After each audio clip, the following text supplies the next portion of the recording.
The night they threw her out into the storm, nobody screamed. That was the part nobody talked about afterward. Not the blood on the marble, not the broken wrist, not the wolves that circled through the fog beyond the gate. What nobody mentioned was the silence. 300 servants inside Blackmere Manor heard Lady Seraphine Vale dragged across the grand hall, and not one of them made a sound. Because that was what power actually looked like when it stopped pretending. Not the speeches, not the ceremonies. The silence of people who understood that survival required them to become furniture. She learned more about the nature of men in that silent hall than she had in 6 years of marriage. And the education was only beginning. Stay with this story. What happens next in the darkness beyond those gates will change everything you thought you understood about what it means to be saved. The guards wore her husband's crest on their left shoulders, a black raven clutching a silver chain, and they moved through the manor like men who had done this before and expected to do it again. Seraphine counted 4 of them. She had stopped counting the servants watching from doorways and stairwells because the number had grown too large and the math of their cowardice made her chest feel hollow in a way she didn't have language for yet. Captain Hale, the eldest of the 4 guards, was the one who gripped her arm above the elbow. He had served House Ravencrest for 11 years. She knew this because she had personally approved his pay raise 2 winters ago when the northern contracts brought new revenue through the estate. She had signed his daughter's apprenticeship documents with the Blackmere Seamstress Guild. She knew the shape of his handwriting from the household security reports she had read every Monday morning for 6 years. He did not look at her face once. That was the detail that cracked something fundamental inside her chest. Not with grief, not yet, because grief required a kind of safety she didn't have access to right now. It cracked something structural, something load-bearing. She felt it give way the same way stone gives way, not in pieces, but in a sudden internal collapse that the surface doesn't show until the whole thing comes down. The rain had been building for 3 hours. She could hear it against the stained glass windows of the western corridor. 8 panels depicting the legendary victories of House Ravencrest, commissioned at absurd cost during the first year of her marriage, when Lucien had still been performing the role of devoted husband with genuine commitment to the performance. She had always privately found those windows grotesque. The figures in them were too large, too golden, too convinced of their own significance. She had never said so. That too was a kind of cowardice. She was starting to understand that the silence of Blackmere Manor lived in her as well. They dragged her into the grand hall, and the cold hit her immediately. Someone had opened the exterior doors early, or perhaps the cold had simply decided to enter on its own, the way powerful things did. Without announcement, without invitation, with complete indifference to whether it was wanted. At the top of the central staircase stood Duke Lucien Ravencrest. He was dressed impeccably, as always. Dark gray formal coat, the kind that communicated authority without the vulgarity of ornament. His dark hair was swept back with the precision of a man who understood that his appearance was a political instrument and maintained it accordingly. He was 39 years old and looked perhaps 32, which was the particular vanity of men who spent their lives controlling everything around them, even the age their faces admitted to. Beside him stood Lady Evelisse Morcant. Seraphine had met her twice at court functions. She was 24, the daughter of General Aldrich Morcant, whose military dynasty controlled 3 of the Empire's 7 strategic mountain passes. She was beautiful in the precise, calculated way that certain women learn to weaponize. Not the natural beauty that came from genetics and luck, but the constructed beauty that came from years of studying what men in power responded to and then becoming that thing with discipline. She stood half a step behind Lucien in a way that communicated deference while her eyes moved through the room with the attention of someone taking inventory. Seraphine had recognized her immediately for what she was because she recognized the architecture. She had been built the same way once. The Morcant girl was simply a newer model, assembled from superior political materials, with the additional advantage of a father whose mountain passes Lucien had been trying to acquire for 4 years through diplomacy that had consistently failed. The marriage alliance would accomplish in 6 months what 4 years of negotiation could not. Seraphine was the previous solution to a problem that no longer existed. She understood this with complete clarity as she stood in the cold grand hall in her ruined silk gown with Captain Hale's grip above her elbow. She understood it the way you understand something when the understanding is too late to be useful. completely, precisely, and with the particular bitterness of seeing the mechanism laid bare after it has already finished running.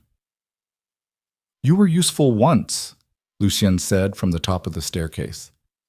His voice carried easily. It always did. He had spent decades calibrating the acoustics of his own authority. "Now you are a liability." Seraphine looked up at him. Her left wrist had been broken 20 minutes ago when two of the guards had pinned her arms during her initial refusal to leave her chambers. She could feel the injury with a nauseating precision, a deep, grinding wrongness that pulsed with every heartbeat. She kept her face still. She had learned stillness from living inside a house that punished visible emotion the way other houses punish theft. "A liability," she repeated. Her voice came out steadier than she expected. "Because I know the names of the grain merchants you bribed during the West Haven famine. Because I read the letters you forgot to burn after the Caldwell assassination. Because I spent 6 years keeping accounts you needed to stay invisible, and now you have a girl whose father controls mountain passes and whose eyes are better at staying empty than mine ever learned to be." Lucien descended 3 steps, just 3. A demonstration that he would not be provoked into movement by her words. He was extraordinarily good at that. The calibrated non-response that communicated contempt more effectively than rage ever could. "You're going to want to be quiet now," he said pleasantly. "The ledgers," she said, "they're the real ones, not the ones your accountant keeps, the ones I kept." The pleasantness left his face, not with anger. Anger would have been comprehensible, would have been a kind of acknowledgement. What replaced it was something colder and more precise. The expression of a man recalculating a variable he had believed already eliminated. "Where are they?" "Safe," she said, "which is more than you can say for anyone who's ever known too much about you and stopped being useful." Lucien looked at Captain Hale. Something passed between them that Seraphine couldn't read. 2 men communicating in the private language of institutional violence. Then Hale's grip tightened above her elbow, and he began moving her toward the exterior doors with mechanical efficiency. The Morcant girl watched from the top of the staircase with those careful, empty eyes. She was already learning the correct emotional posture for these moments. She was going to be very good at this. Seraphine almost felt something for her. Not quite pity, because pity required a safety she still didn't have access to, but something adjacent. The recognition of a trap that hadn't closed yet. The exterior doors opened and the storm came in like something that had been waiting. The cold was not a temperature. It was a physical presence, dense, purposeful, with genuine malice in the way it drove through the torn white silk of her gown and found every inch of exposed skin and began its work immediately. Rain hit her face like thrown gravel. The courtyard beyond the doors was a landscape of churned mud and darkness, the torchlight from the gatehouse barely reaching 30 yards through the downpour. Captain Hale walked her to the gate. He still did not look at her face. She stumbled twice in the mud, and each time his grip prevented her from falling. Not out of kindness, she understood, but because his efficiency required her to arrive at the gate standing, and that was a different thing entirely from kindness even when it looked the same from the outside. At the gate, he released her arm and stepped back. She turned and looked at him. For the first time, his eyes met hers. It lasted perhaps 2 seconds. She looked for something in them. Remorse, discomfort, the residue of guilt that distinguished humans from furniture. She found something very small and very well buried, something that had been driven down so deep by years of institutional training that it barely registered as alive. She wondered if he could feel it. She decided probably not. Then the gate closed, and she was outside. The wolves announced themselves 10 minutes later. She heard them before she saw them. A low, rolling communication moving through the fog to her left, patient and collective and without urgency. Wolves that are hunting do not hurry. Hunger in the apex predator looks almost like calm. She had read that somewhere, some natural history text in the Blackmere Library during the first year of her marriage, when she had still believed that knowledge was a form of protection. She moved along the cliff road because it was the only road. The cliffs fell away to her right into black water 60 feet below. She could hear the sea more than see it, a vast grinding rhythm beneath the storm. The road itself was barely visible, more felt than seen. The raised stone edge the only thing distinguishing path from the drop. Her left wrist had stopped hurting in the way that injuries stop hurting when the body decides the information is no longer useful and begins doing something more critical with its resources. She was, she understood, dying in the most straightforward and unglamorous sense of the word. Not dramatically, not with significance. In the way that discarded things die, through simple exposure to conditions that would not be survivable, in the dark, in the cold, without witnesses. She thought about the ledgers. She had hidden them 3 months ago when she first began to understand what was coming, not because she had believed she could use them. She had never seriously imagined herself as someone who survived these things, and that was perhaps the most honest self-assessment she had ever made, but because she had a deep structural refusal to let the record disappear. The villages that starved so Lucien's grain prices could climb. The men who died so his borders could expand. The women widowed, the children orphaned, the entire human architecture of consequence that his political machine had generated and then buried beneath the polished surface of his reputation. If she died tonight, the ledgers would survive her. Someone would find them eventually. That would have to be enough. The wolves were closer now. She could hear them breathing between the sounds of the rain. Or perhaps she was constructing that sensation from terror and the cold. She couldn't trust her perception anymore. Hypothermia was beginning its particular rearrangement of her cognitive architecture, the way it always started, not with confusion, but with a strange, persuasive clarity, a voice that sounded entirely reasonable, explaining why stopping to rest was a rational decision. She kept moving. The sound of black horses came through the fog before she could identify it as horses, first as an indistinct thunder beneath the rain, then as a specific rhythmic force, then finally as the unmistakable violence of a full gallop on stone road. She stepped sideways and her heel found the edge of the cliff. For one genuine second she hung above 60 feet of darkness. Then a hand seized her arm. Not Captain Hale's grip, not the mechanical efficiency of institutional obedience. Something entirely different. A grip that understood its own force and applied it with the absolute certainty of a man who had never once been uncertain about his physical capability in any context that mattered. He pulled her back from the edge and the momentum carried her into the side of a massive black carriage that smelled of leather and cold iron and something underneath both of those things. Wood smoke, she thought, or perhaps pine resin. The smell of northern places where nobody built the elaborate pretenses of civilization over the raw fact of survival. She found her footing and looked up. Duke Kaelor Dreadmoor was taller than she had expected from the portraits. The portraits, she would later understand, had been commissioned by people who were afraid of him and had made him smaller on canvas as a psychological compensation. In person, without the flattery of artistic distance, he was simply large in the way that certain landscapes were large, not as an aesthetic quality but as a fact of geography. He wore military black without insignia, the coat cut for function rather than ceremony, with the particular worn quality of garments that had been through actual conditions rather than ceremonial approximation of conditions. His face was not handsome in the courtly sense. It was harder than that. A face assembled by years of outdoor command rather than indoor ambition, weathered along the jaw and around the eyes, with a scar that ran from the left temple toward the ear at the angle of a blade that had come from above and behind. Someone had tried to kill him once from that direction and had not succeeded, and the attempt had simply been incorporated into the geography of his face without apology. He looked at her broken wrist, then her muddy, ruined gown, then her face. The assessment took perhaps 4 seconds and felt considerably longer. Not because it was unkind. It wasn't particularly the way a surgeon's examination isn't unkind when it presses on the injury to find the extent of damage. It was simply thorough in the way that men were thorough when they were accustomed to making decisions in conditions where incomplete information was fatal. Behind him, 2 of his soldiers had formed a perimeter without being ordered. She could hear the wolves retreating into the fog. They had assessed the same information the wolves had, the kind of men standing here, the nature of their readiness, and made the only rational conclusion. "You're the wife," Kaelor said. "Not a question." "I was," she said. "I believe the paperwork for the current arrangement hasn't been filed yet, but the practical status was clarified approximately 40 minutes ago." Something moved behind his eyes. Not quite amusement. Something too controlled to be amusement. Something more like the registration of an unexpected variable in a problem he had believed already mapped. He reached back and removed his military coat in a single motion and placed it around her shoulders.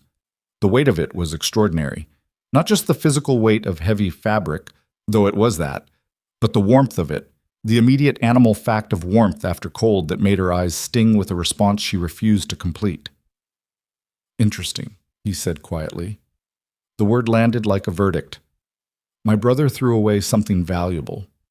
She looked at him directly. "You don't know that yet." "No," he agreed. He turned toward the carriage. "Get in." "You haven't told me where you're going." He looked back at her over his shoulder. The scar caught the carriage lantern light. "Somewhere your husband's guards won't follow. That was your only alternative tonight. Unless you'd like me to put the coat back and we can continue this conversation with the wolves." She got in the carriage. The interior was functional in the same way the coat was functional, built for genuine use rather than the performance of use. No silk cushions, no decorative panels, no the elaborate upholstery that announced aristocratic travel to every person who saw it. Oiled leather, iron fittings. A campaign lamp bolted to the wall that burned steady regardless of the carriage's movement, a military man's traveling space.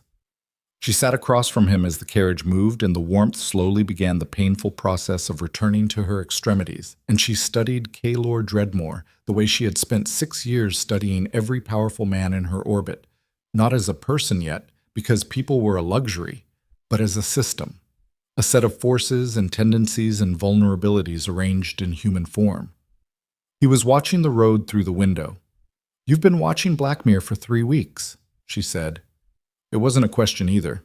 He turned to look at her. Something shifted in his expression, a fractional acknowledgement. "The ridge to the northeast," she continued. "There were fires up there in the early mornings that weren't shepherd fires. Wrong elevation, wrong distribution pattern, and your men's horses leave tracks that don't match the local breeds. Your cavalry runs heavier than anything Lucien keeps in the northern stables." Kaelor was quiet for a moment. "You spend a lot of time studying fire patterns on distant ridges." "I spent 6 years trying to understand everything that was happening around me," she said. "It turned out I was studying the wrong things, or perhaps the right things in the wrong order. I'm still determining which." What were the wrong things? Lucien's political alliances, his financial movements, the architecture of how he built his power. She paused. "I thought if I understood his power completely, I would be safe inside it. I did not understand that the thing I was studying was also the instrument that would eventually remove me." Kaelor turned back to the window. The road was climbing now. She could feel it in the carriage's movement, the pull of the horses increasing against the grade. "How much do you know about his financial crimes?" he said. Not quite casual, too precise for casual. "Enough," she said. "That's not an answer." "No," she agreed. "It isn't." He looked at her again. This time the look was longer. She held it without flinching because she had learned from living inside Lucien's house that flinching in front of powerful men was expensive, even when the men were not Lucien, even when they had just pulled you back from a cliff and given you their coat. "I'm not your brother," Kaelor said. The words were flat. Not reassurance, more like a correction, a man identifying an error in her categorical system.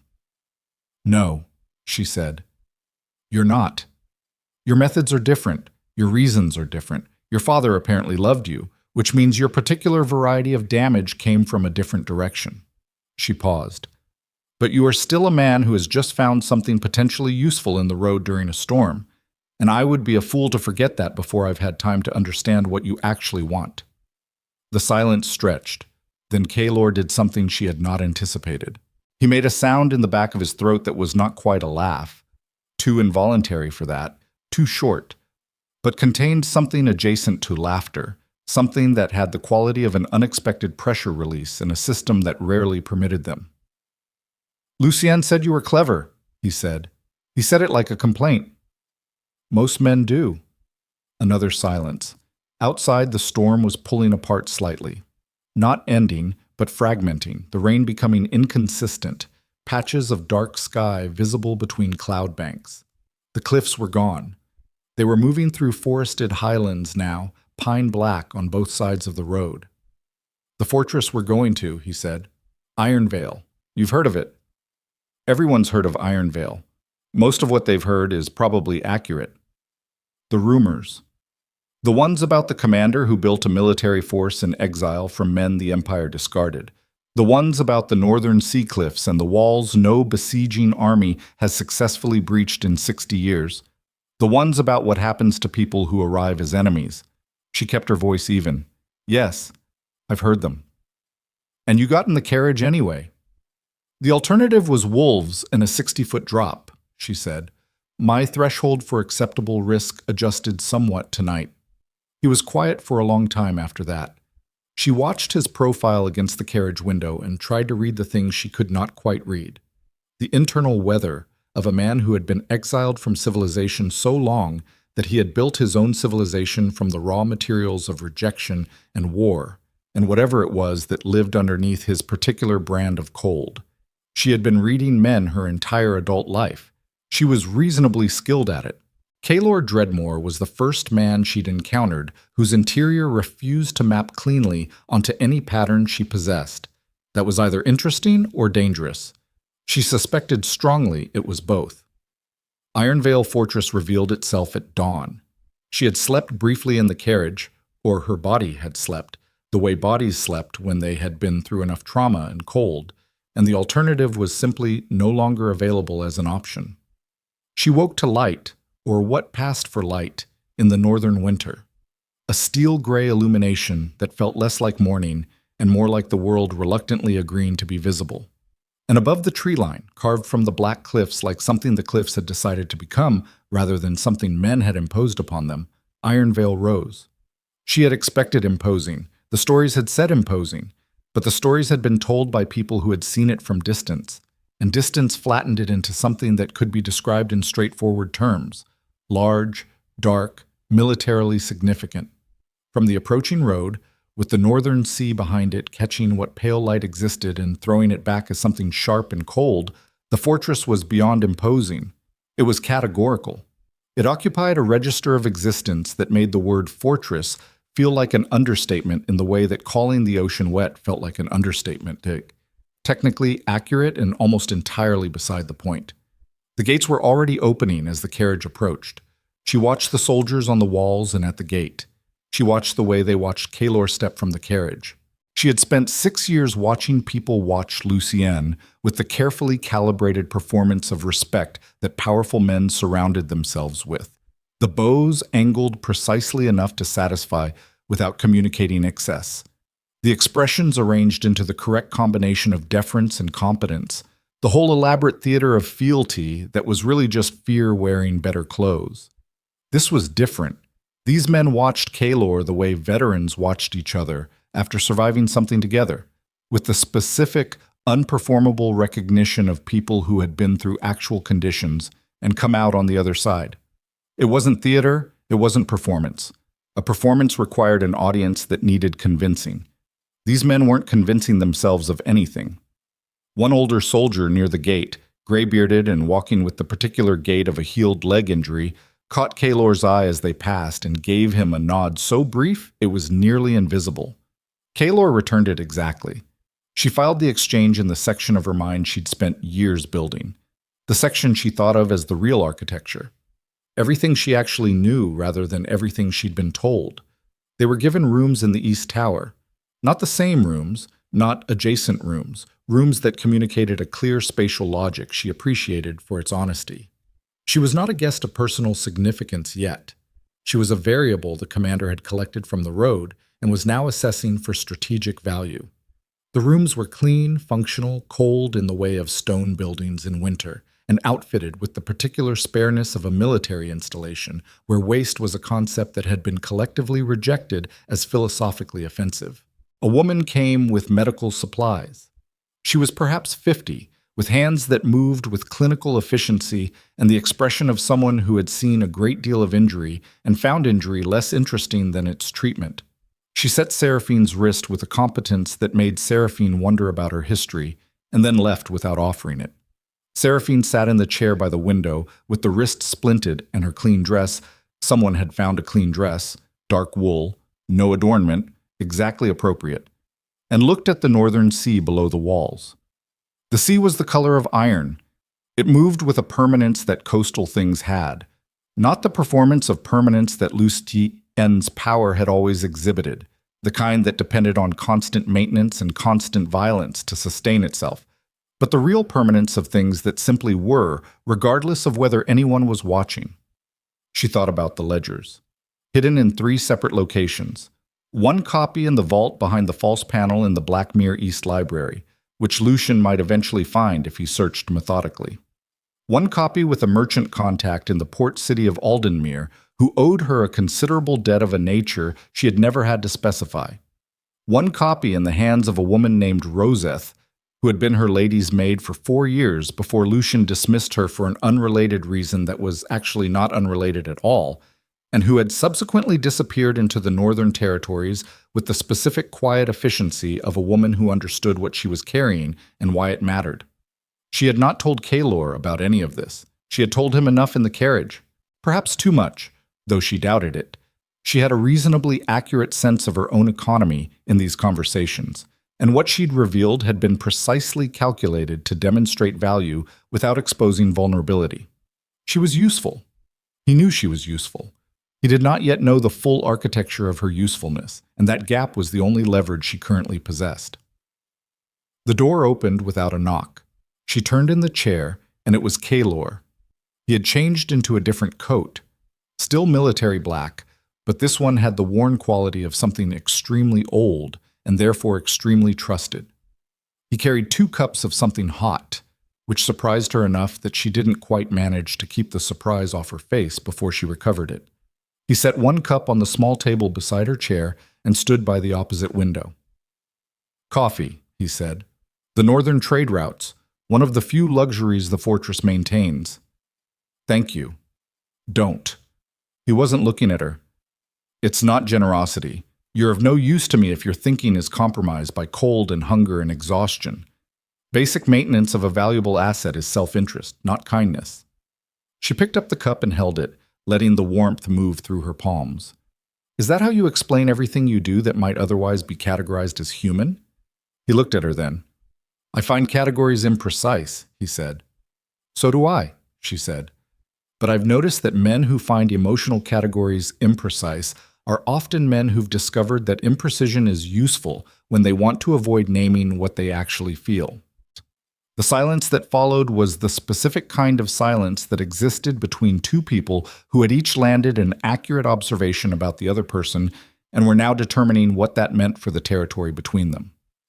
"My brother," Kaelor said finally, "kept you 6 years. "He did.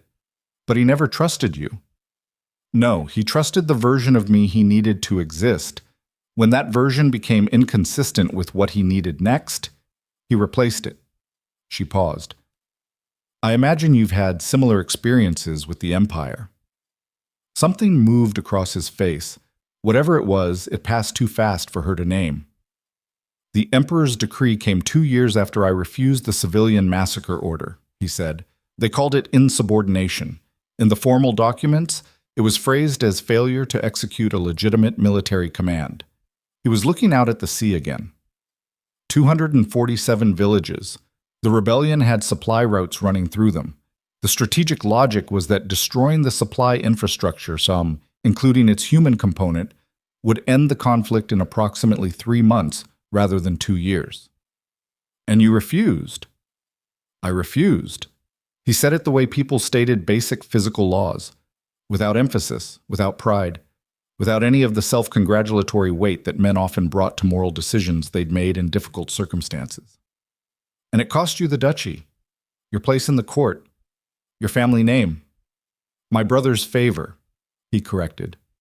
"The duchy Lucien was given as reward for his assistance in building the case against me. He presented the emperor with 15 testimonials from nobles who claimed I had been secretly organizing the northern garrison for a military coup. Most of those nobles had never met me." He turned from the window. "Lucien is a remarkable craftsman of political narrative. It is the one quality in him I have always recognized as genuine." "You sound almost admiring." "I sound accurate," he said. "Admiration implies I wish I were more like him." "I don't. But refusing to recognize the quality of your enemy's capabilities is a form of stupidity I can't afford. She studied him. What do you want from me? Currently, your knowledge of Lucien's financial crimes, the documentation you mentioned.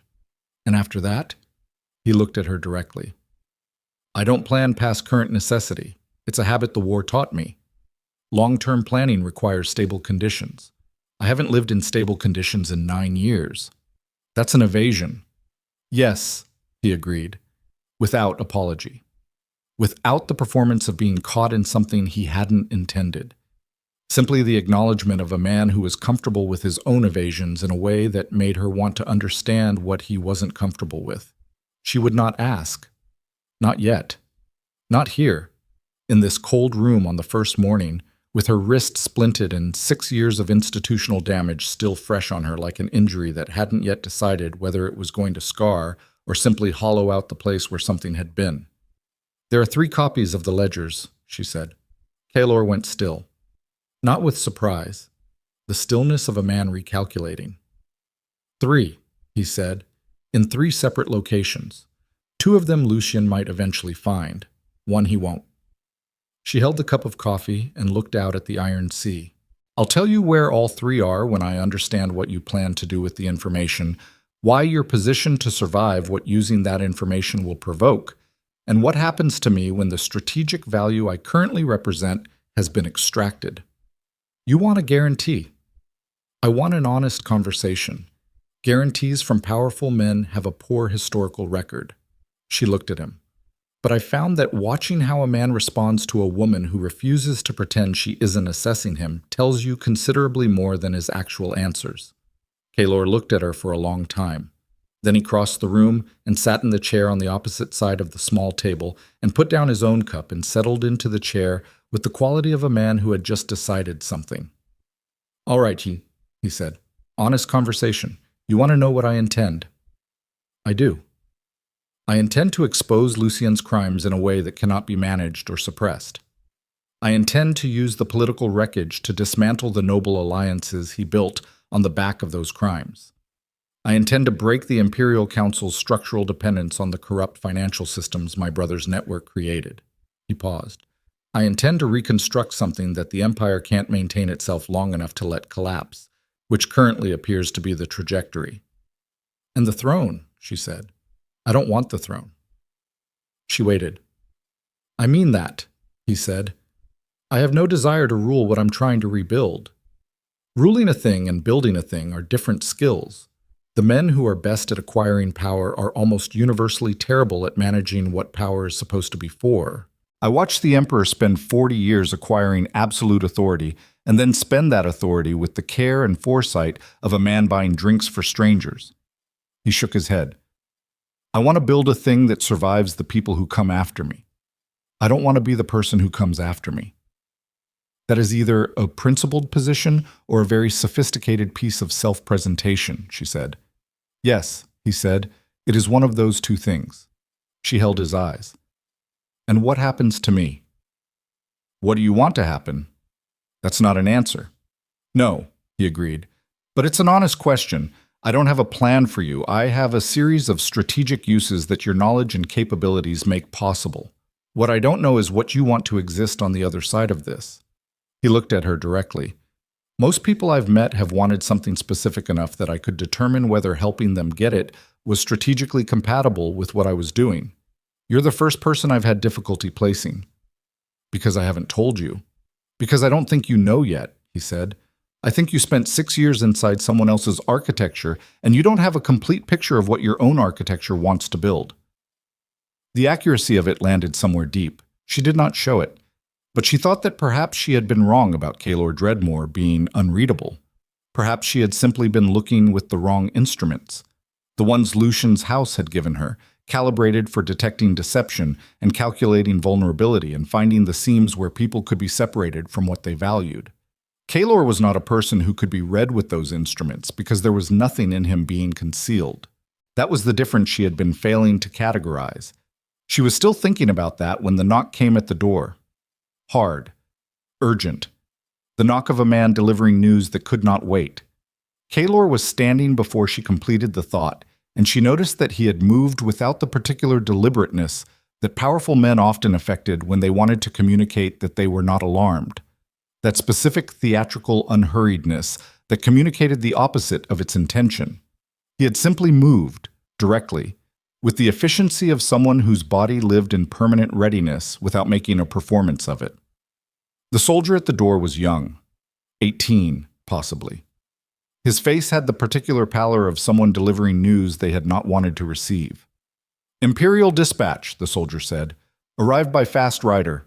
Commander, they've issued the arrest decree." Kaelor took the sealed document and opened it in a single motion. She watched his face as he read. He had extraordinary control of his expression, but she had spent 6 years studying faces in rooms where everyone was performing control, and she had become extraordinarily good at reading the minute variations that occurred before the control fully engaged, the fraction of a second before the mask was complete. In that fraction, she saw something that was not fear, something worse. The recognition of a man who had anticipated this and had still, at some level he would not have admitted, hoped to be wrong. He lowered the decree and looked at her across the room. "The Emperor has declared me a traitor to the Empire," he said. "My holdings are forfeit. My command is dissolved. Anyone providing shelter or assistance is equally liable." He paused. "They've named you specifically in the warrant. Seraphine Vale, formerly of House Ravencrest, suspected of conspiracy against the Imperial Council." She held very still. "Lucien moved faster than I calculated," Kaelor said. Not with agitation, with the flat precision of a field commander identifying the nature of a tactical development. "He had the warrant prepared before you were banished. He anticipated I might collect you." "He used me as bait," she said. "He used the possibility of you. Whether he expected me to actually take it, I'm less certain." He looked at the decree again. "There's a secondary provision. Kaelor Dreadmoor, formerly Duke of Ironvale, is ordered to surrender his northern military force to Imperial command within 7 days. Any failure to comply constitutes active rebellion and authorizes military response." 7 days. She thought about the ledgers. She thought about the copy Roseth was carrying, moving through the northern territories even now, the woman who had served her 4 years and understood what she was carrying and who had agreed to carry it without being asked to explain the risk, because she had already lived long enough inside houses where powerful men made decisions about women's lives to understand exactly what the risk meant and what the alternative meant. "The Winter Sovereign Ball," Kaelor said quietly. "It's in 3 weeks." She looked at him. "Every noble house in the Empire," he said. "The Emperor. The full Imperial Council. Lucien." His eyes were focused on something she couldn't see, the internal topography of a plan forming. 3 weeks is enough time to move the Northern Army into position without announcing intention. A fast rider to Aldenmere. He looked at her. "Your merchant contact. Can they be trusted to deliver a message without Lucien's network intercepting it?" "Yes." "And the third copy? The one he won't find?" She was quiet for a moment. "If I give you everything," she said, "I lose my only leverage." "Yes," he said, "you do.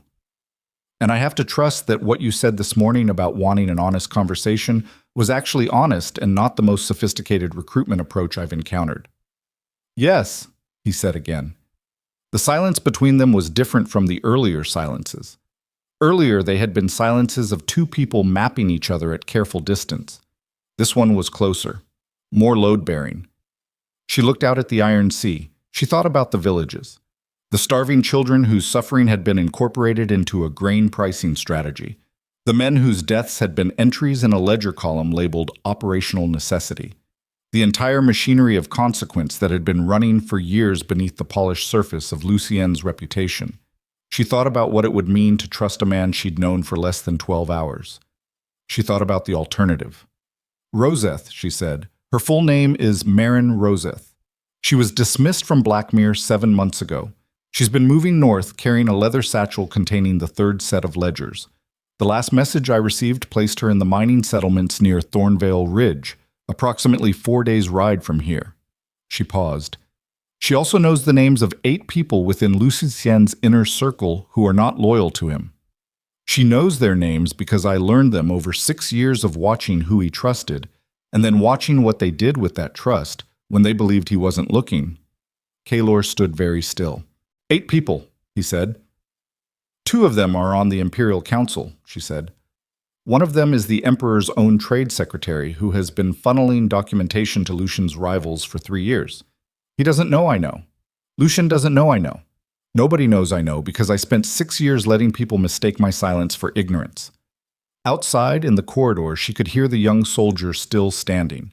She could hear other soldiers moving, the particular purposeful movement of a military installation receiving news and beginning to respond.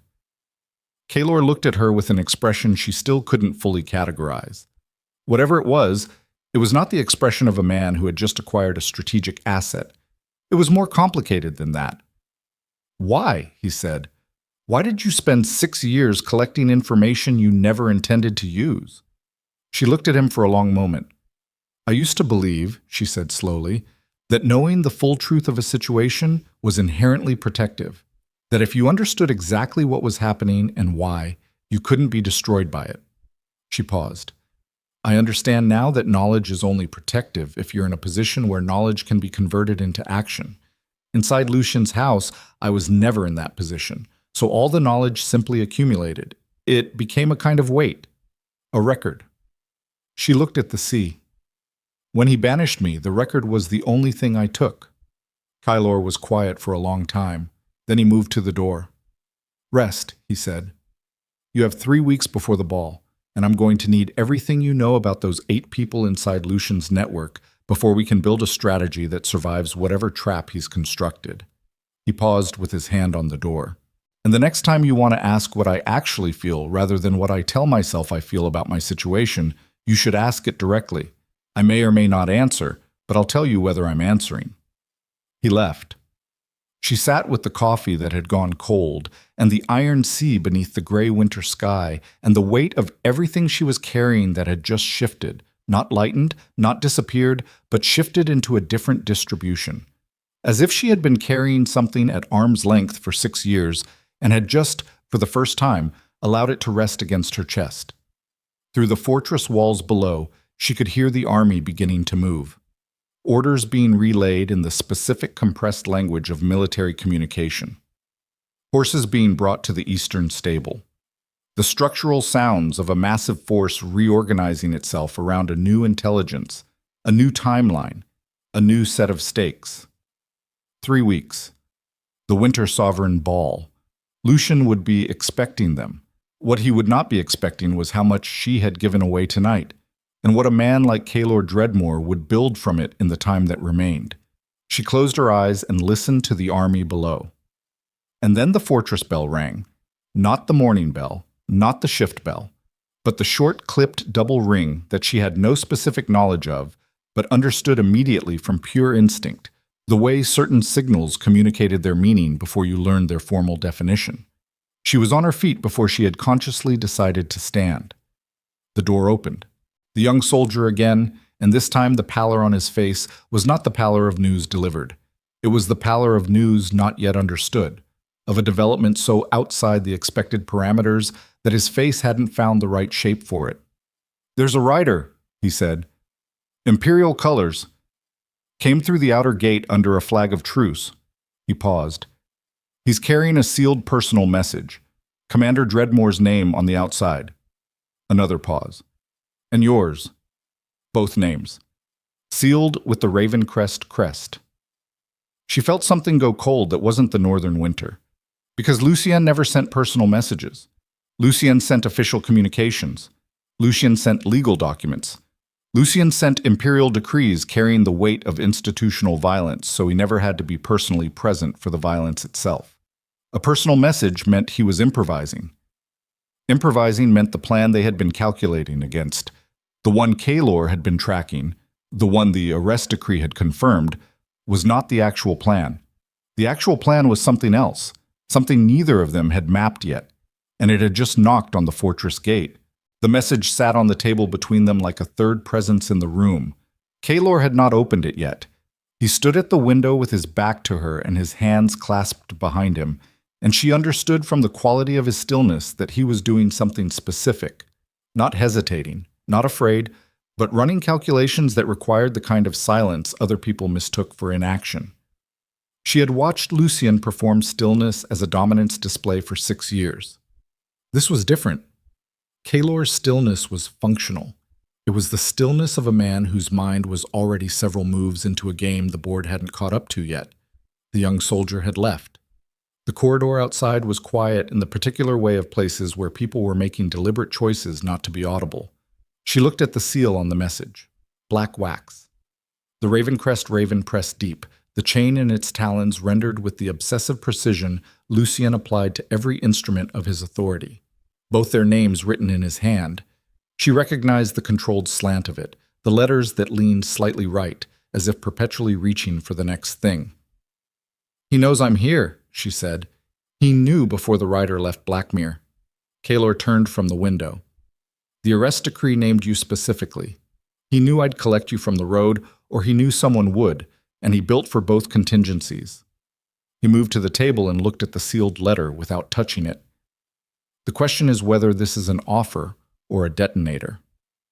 "With Lucien," she said, "those are frequently the same thing."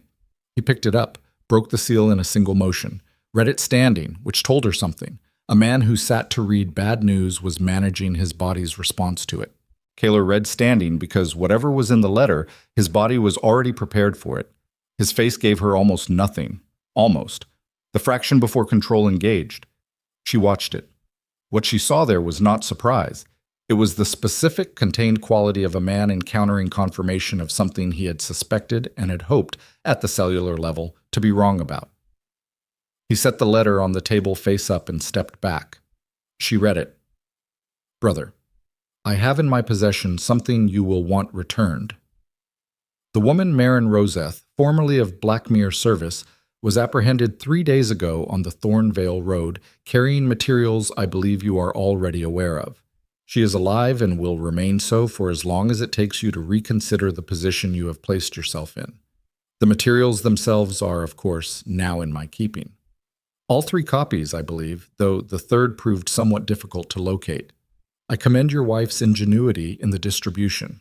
It was more sophisticated than I anticipated, which tells me I underestimated her consistently, which is a failure I intend not to repeat. Come to the capital. Come alone. Come before the ball, and we discuss the terms of your surrender as a private matter between family rather than a public spectacle that destroys what remains of the Dreadmoor name. Or don't come, and I will demonstrate to the Empire, using the materials I now hold, that the northern exile has been using a discarded duchess to build a case against the imperial throne itself. Treason compounded by conspiracy, with your name on every page. You have 7 days before the arrest provision expires. After that, the choice is no longer yours to make. L. She read it twice. The second time she was not reading the words. She was reading the architecture beneath them. The load-bearing structures, the places where Lucien's logic was genuinely solid versus the places where he was building on assumptions and hoping she wouldn't check the foundation. "He doesn't have all 3 copies," she said. Kaelor looked at her. "The third copy," she said.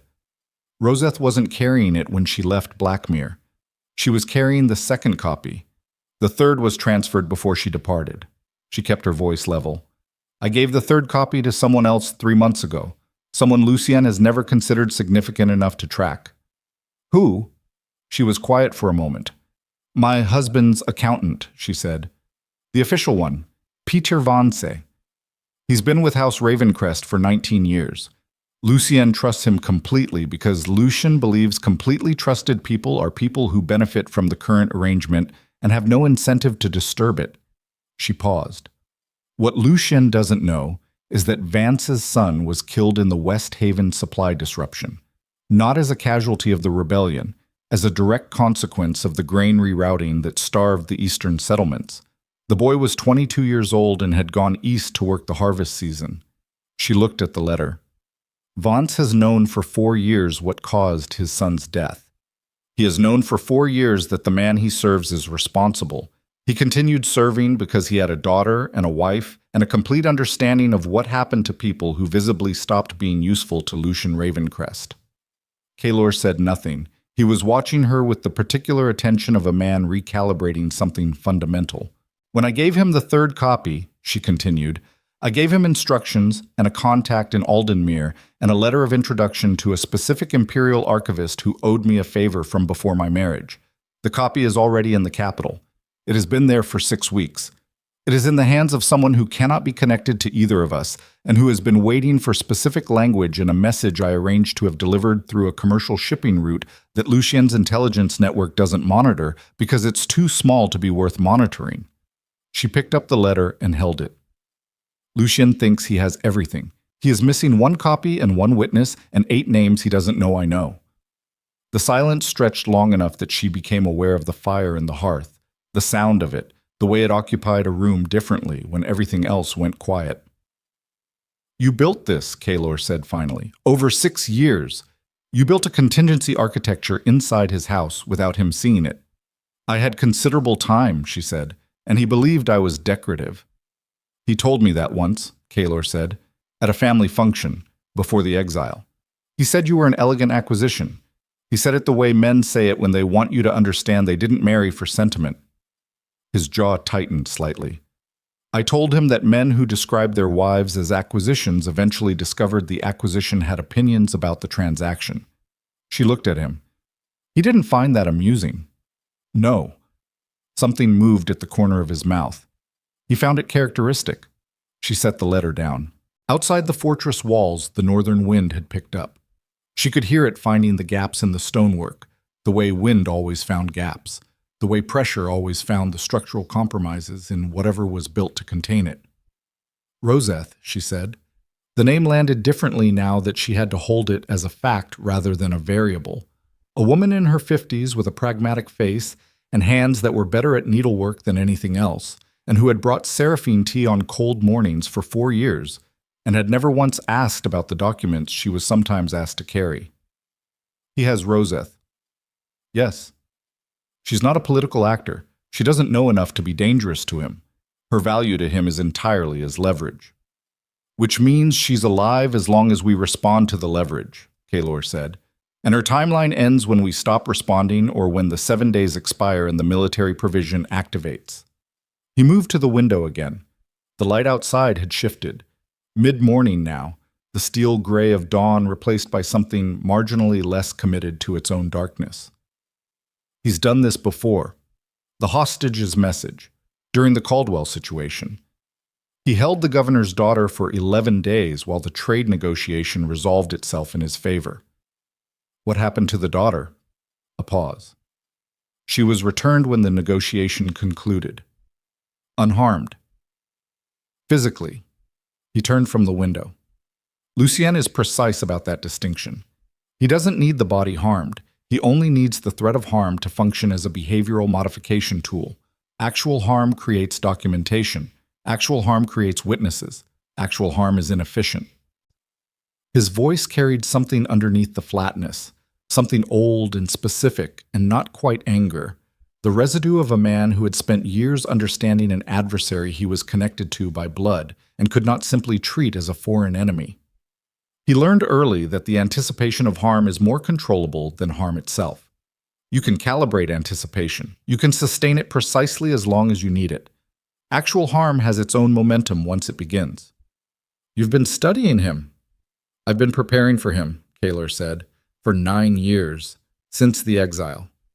He moved from the window to the table and stood looking at the letter with the expression of a man who had been given a problem he had already solved twice in his head and found both solutions insufficient.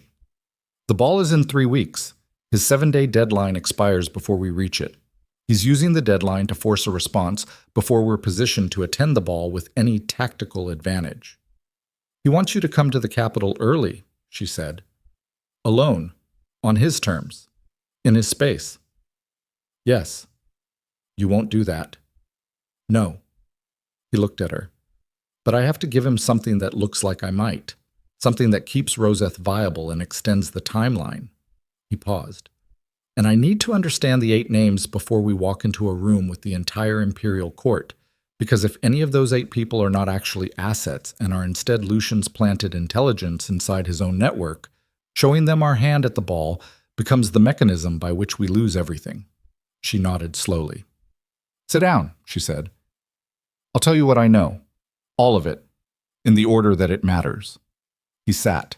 She began. She talked for 2 hours. Not in the performing way. Not in the way she had talked in Lucien's house, where every statement had been calibrated for a specific effect on a specific listener. She talked the way she had written in the ledgers. Precisely, sequentially, with the particular attention to verifiable detail that distinguished intelligence from impression. Kaelor listened the way she had not been listened to in 6 years. Not politely, not with the performed attention of powerful men humoring the women attached to them. He listened with his whole body oriented toward the information, occasionally asking a question that told her exactly how fast his mind was processing what she gave him, questions that jumped 3 steps ahead of where she currently was, and waited there for her to catch up. By the end of the 2nd hour, she had told him things she had not planned to tell him, not through manipulation. He had not maneuvered her toward them. She had simply arrived at them because the architecture of honest information sharing had its own momentum, and she had been living in information quarantine long enough that the release of it had a physical quality, like the way a held breath eventually released regardless of intention. When she finished, the fire had burned down and the room was colder. Kaelor sat with his elbows on the table and his hands loosely linked and his eyes focused on the middle distance, and she watched him think. The specificity of it was almost architectural. She could practically see the structure going up, the way he organized the intelligence she'd given him into a form that could bear weight. The Trade Secretary, he said finally. Aldrich Fenn. You're certain he's been moving documents to Lucien's rivals? Certain enough that I kept copies of the documents he moved. 3 specific instances over 14 months. He used a commercial courier operation in the Western Port District. The courier owner's name is in the 2nd set of ledgers. If Lucien has the 2nd set, he has the record of transactions. He doesn't necessarily know who I identified as the mover of those transactions, because I kept that notation in a separate index that was not attached to the ledger pages themselves. She paused. It was attached to the 3rd set. Kaelor looked at her. The one in the capital. Yes. With Van Se. Yes.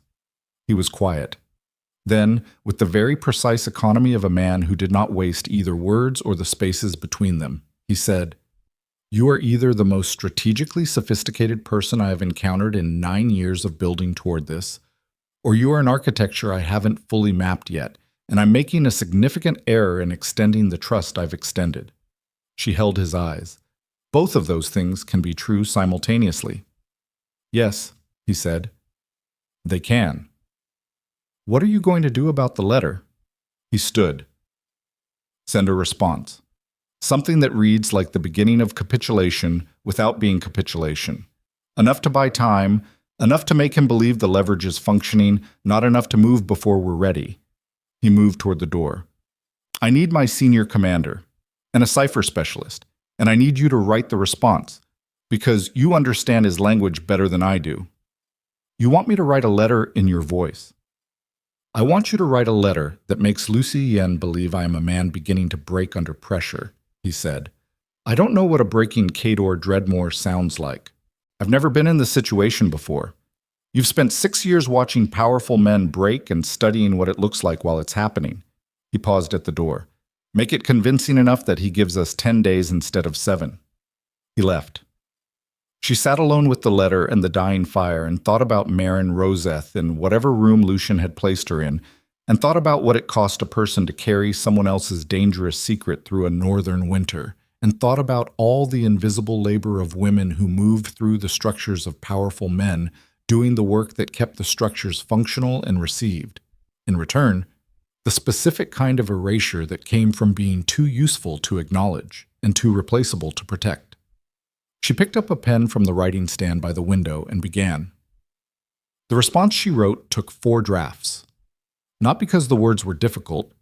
They came with the particular ease of a woman who had spent years writing in registers not her own, composing Lucien's correspondence when he required a softer approach than his own voice could manage, drafting diplomatic communications in the voice of a man she understood better than he understood himself. The difficulty was in the calibration.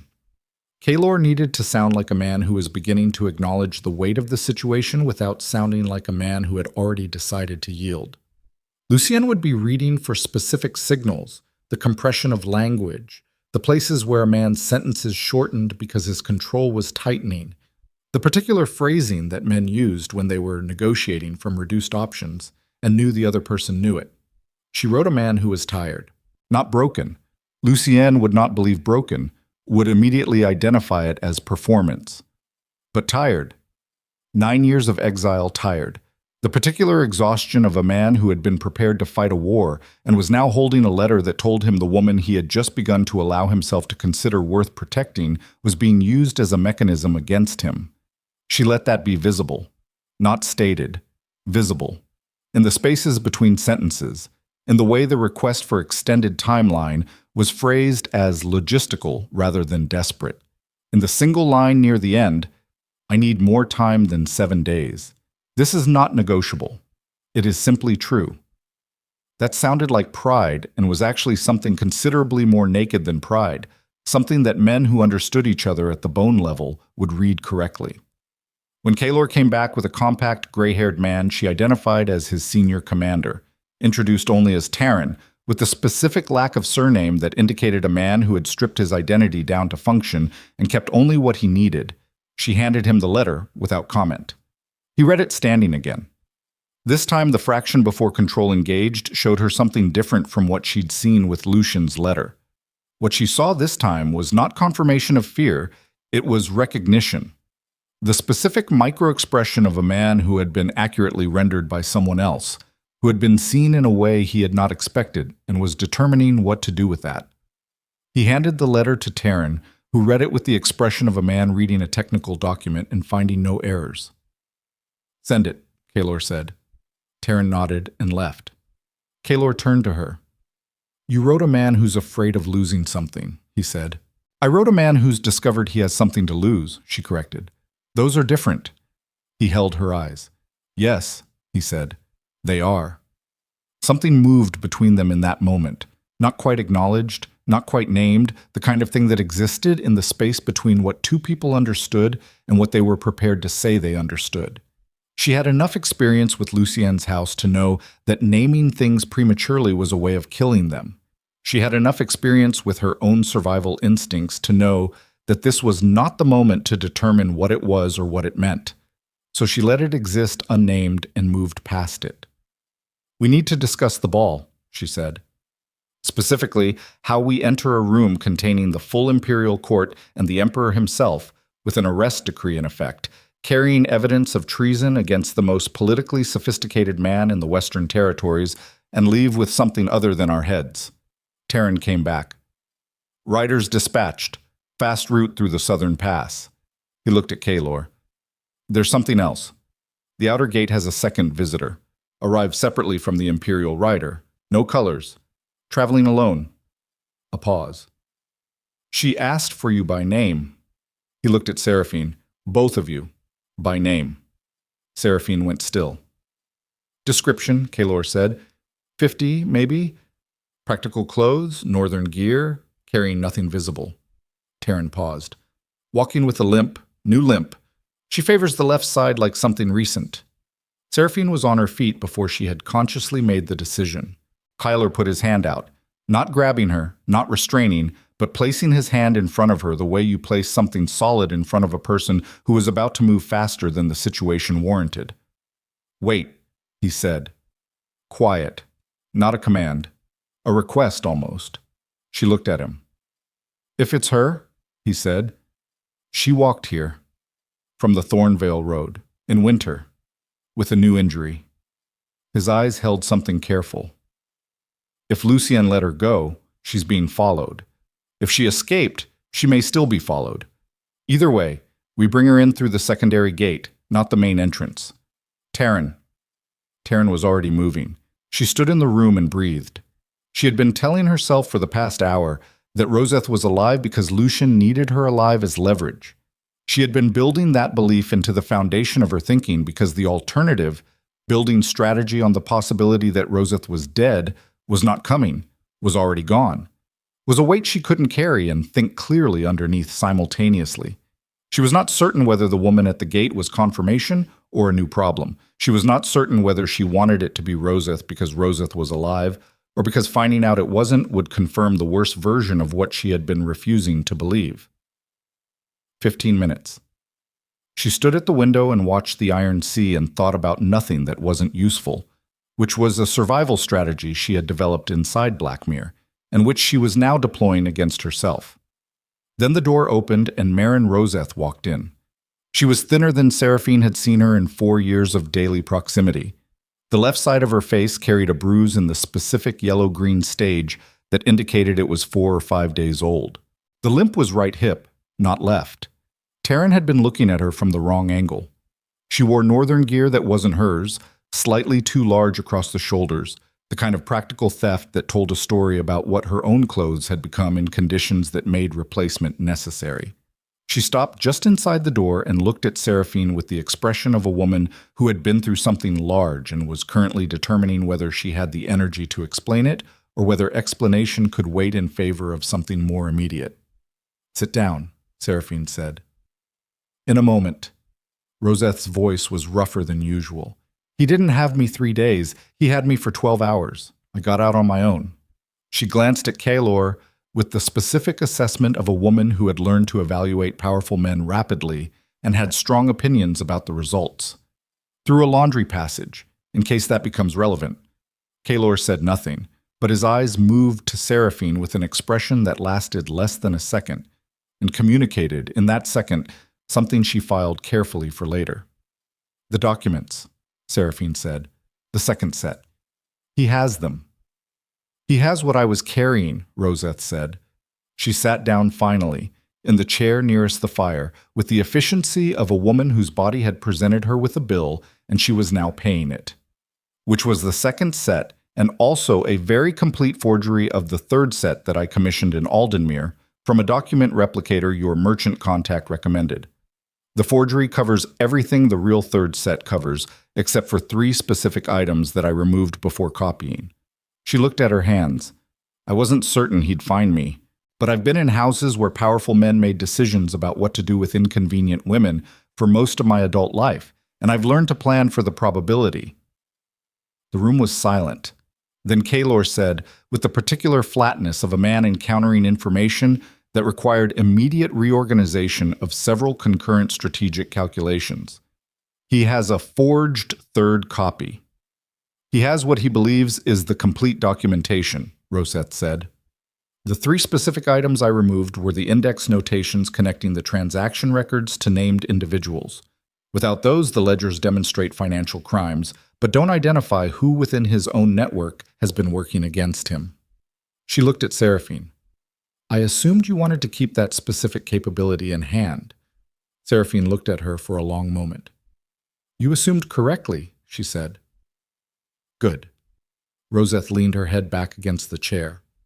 "Now I would like something warm to drink, and approximately 4 hours of unconsciousness, in whichever order is more convenient for the fortress." Kaelor moved to the door, opened it, and spoke briefly to someone in the corridor outside. Then he came back and stood in the center of the room with his hands at his sides and the look of a man who was revising something fundamental in his assessment of the situation. "He's going to analyze the documents," he said. "When he finds they're complete, or believes they're complete, he'll begin building his case from them immediately. He won't wait for the ball. He'll have something prepared before the 7 days expire." He looked at Seraphine. "How long before he realizes the index notations are missing?" "If he's using his own financial team, 2 days. If he's using outside specialists who don't know his accounting architecture, perhaps 5. She paused. "When he realizes they're missing, he'll know the copy is incomplete and he'll understand why. He'll recalibrate." She thought about the architecture of Lucien's thinking, the way she knew it from the inside, the specific quality of his intelligence when it encountered a plan that had been more sophisticated than he'd anticipated. He'll be angry. That's when he makes errors. We need him to make errors before the ball. "Yes." Kaelor was quiet. "The response I sent?" he said. "He'll receive it in 2 days. He'll read the exhaustion in it and believe he has the leverage functioning. He'll believe he's driving the timeline." He paused. When he finds the missing index notations, those two things will exist simultaneously in his thinking. The belief that I'm breaking and the discovery that you built something more sophisticated than he accounted for. Those two things together will make him want to do something that demonstrates his control before the ball, something that can't be walked back. He'll escalate, she said. Yes. Which is what we want. Which is what we need, he corrected. We need him reactive rather than strategic. We need him walking into the ball with something already in motion that he can't fully control, rather than arriving with a complete plan executed from a position of composure. He looked at her. How do we make him escalate on our timeline? She thought about Lucien.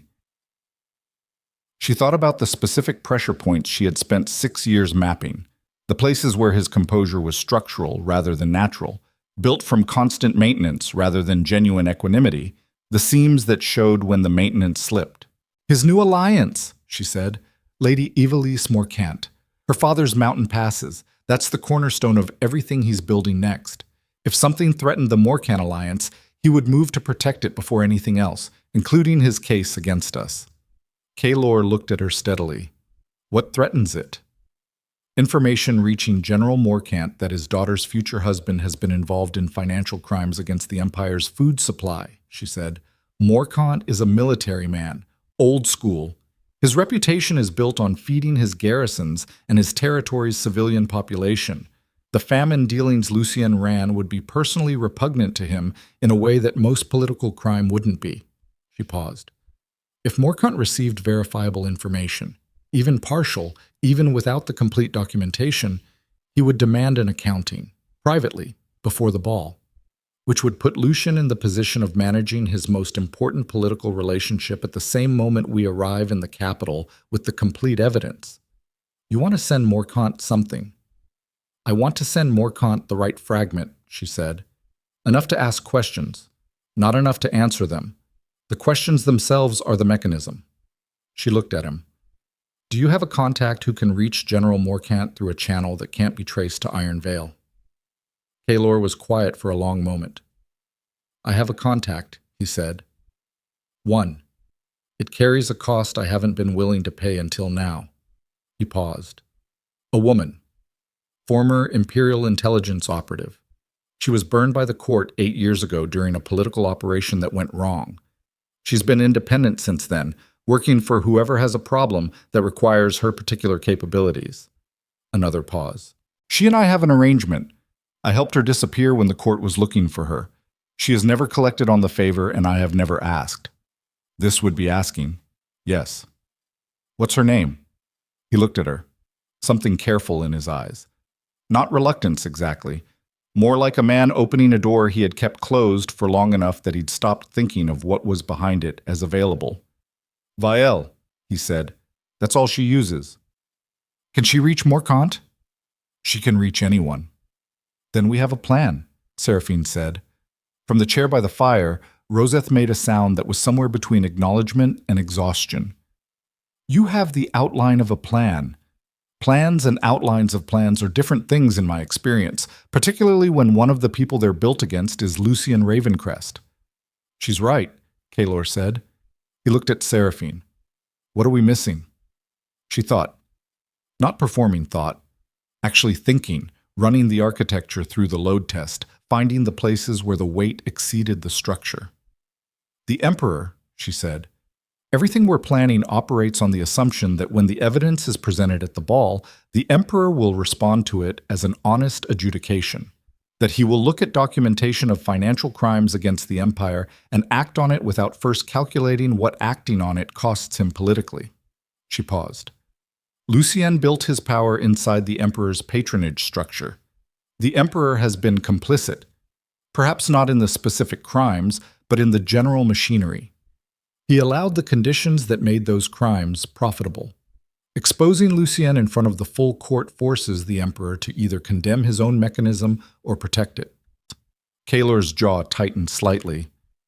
The Emperor, he said, is not an honest man.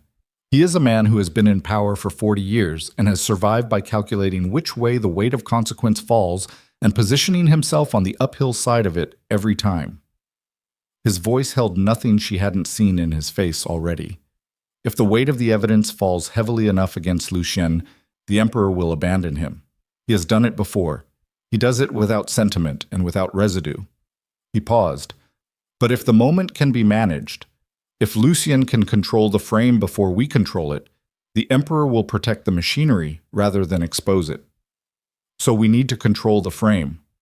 We need to break it before he builds it, Kaelor said, before the ball begins, before Lucien has the opportunity to construct the narrative he intends to present.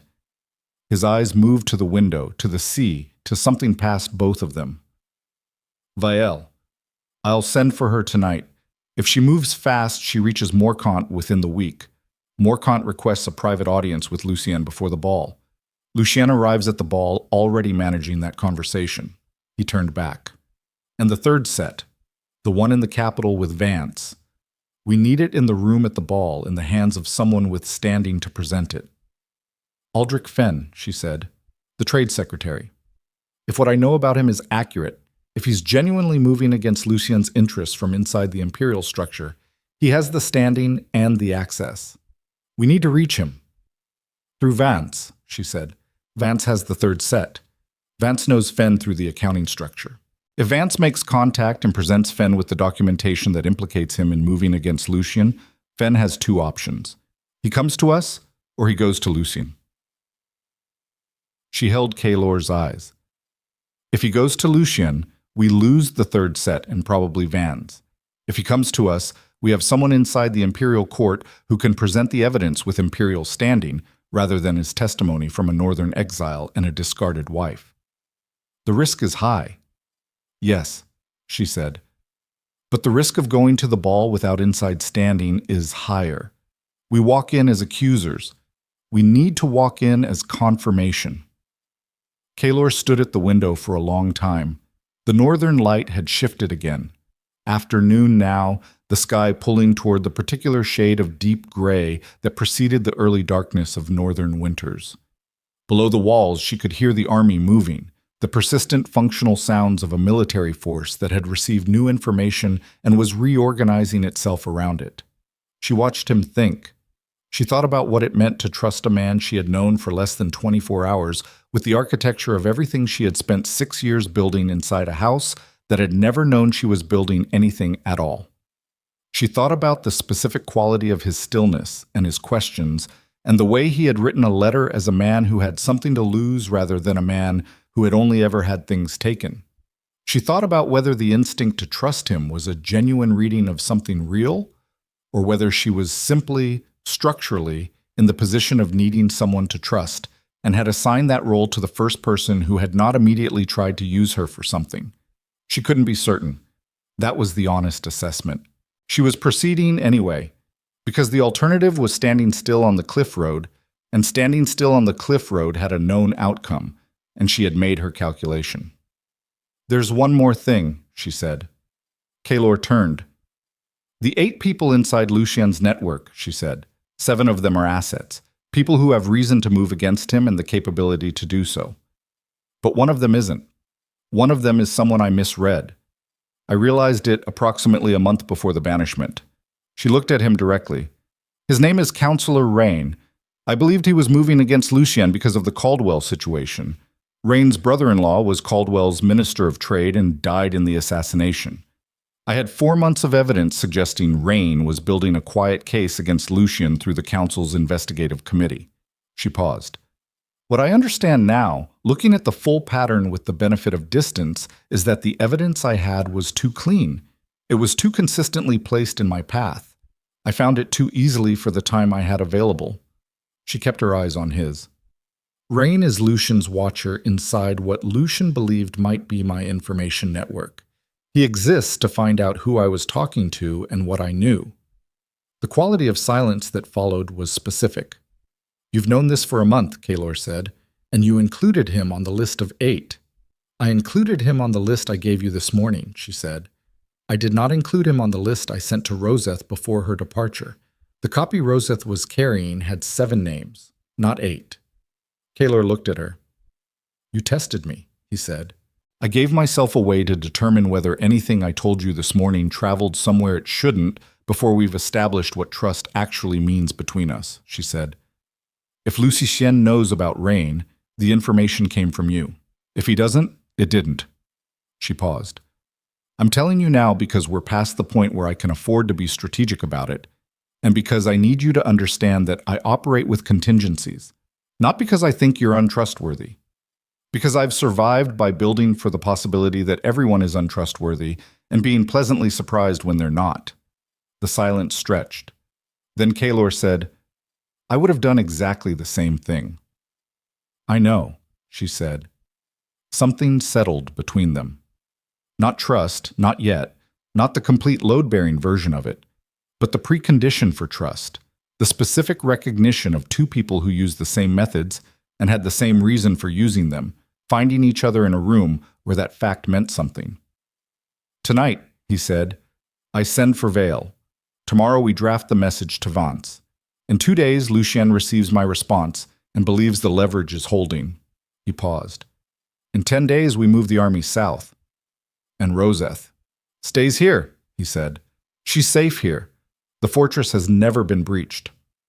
From the chair by the fire, without opening her eyes, Roseth said, I've been in places that were never supposed to be breached before. I'll stay, but I want a room with a laundry passage. She heard Kaelor make that sound again, the not quite laugh, the involuntary pressure release. She didn't look at him when he made it because some things were better absorbed peripherally, kept in the space where they couldn't be analyzed and therefore couldn't be used as weapons against you or against him. She looked at the Iron Sea. She thought, 10 days. Then the capital, then the ball, then the confrontation she had been building toward for 6 years inside a house that had never known she was building toward anything at all.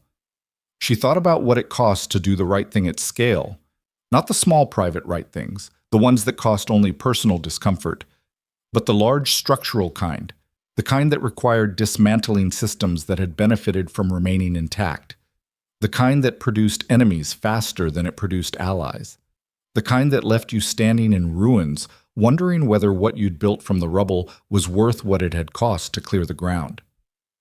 She thought about the villages, the starving children, the 22-year-old who had gone east to work the harvest and had not come back. She thought about Pater Vance keeping accounts for the man who had killed his son for 4 years because his daughter and his wife needed him to keep doing it. She thought about what it meant to be the person who had the capability to end that and had the decision in front of her and was going to walk into a ballroom full of people who had built their lives on the machinery she was intending to dismantle and stand in the center of it and hold the truth up where everyone had to look at it. It occurred to her that she had never in her adult life made a choice this large without being certain of its outcome. She had always been a woman who calculated before she moved, who waited for the odds to clarify before she committed. She had built her survival on that discipline. She was about to walk into the Winter Sovereign Ball with incomplete intelligence, imperfect allies, a plan that depended on a trade secretary she'd never met making the right call under pressure, and a man she'd known for 24 hours whose interior she was still learning to read. It occurred to her that this was, by any rational calculation, the most dangerous position she had ever been in.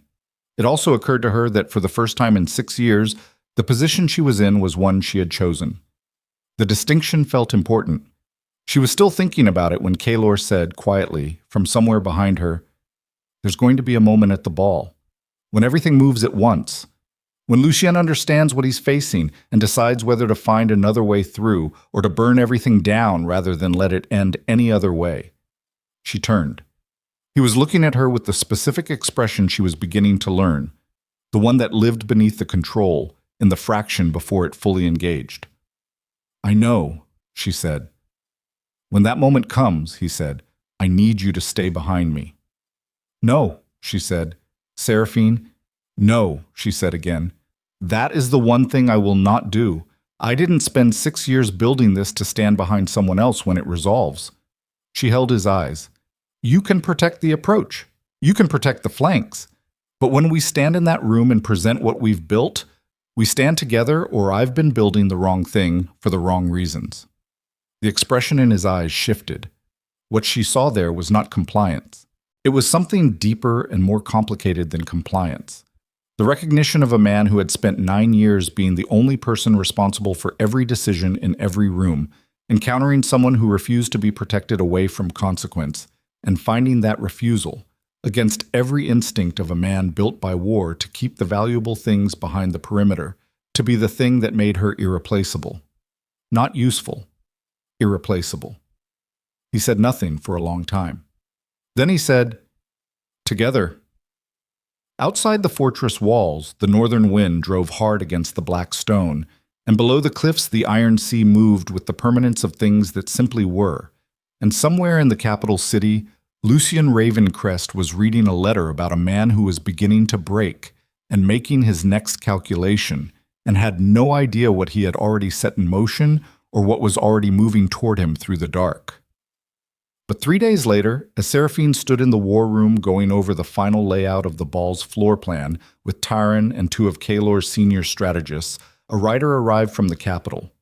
Not an Imperial rider, not Lucien's colors. A private courier, no identifying marks. A single sealed note. The seal was one she didn't recognize.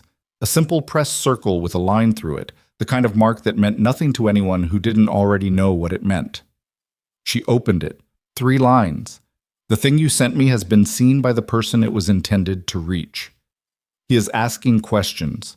The questions have been heard by someone who was not intended to hear them. You should know that the door you opened does not close from the outside. Come faster than you planned." She read it twice, then she went to find Kaelor, because Vale had reached Morkant, and Morkant had asked questions. And someone inside the Imperial structure, someone none of them had planned for, had heard those questions and had begun moving on information they shouldn't have, in a direction that had not been mapped, through a door that could not be closed from the outside. The timeline had just changed, and the point of no return was no longer in front of them. It was already behind them. She found Kaelor in the war room.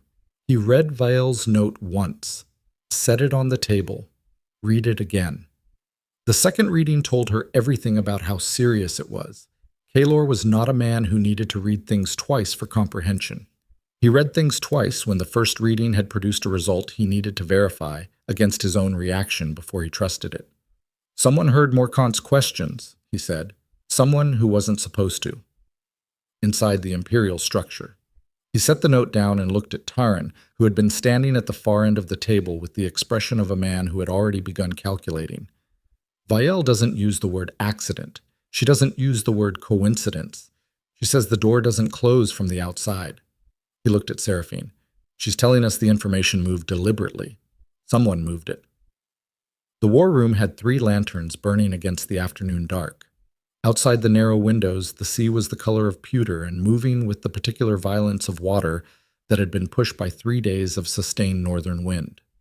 The maps on the table, regional, imperial, the specific topographic rendering of the capital's palace district that Terran's cartographer had produced from memory, and field notes, shifted slightly in the draft from the door.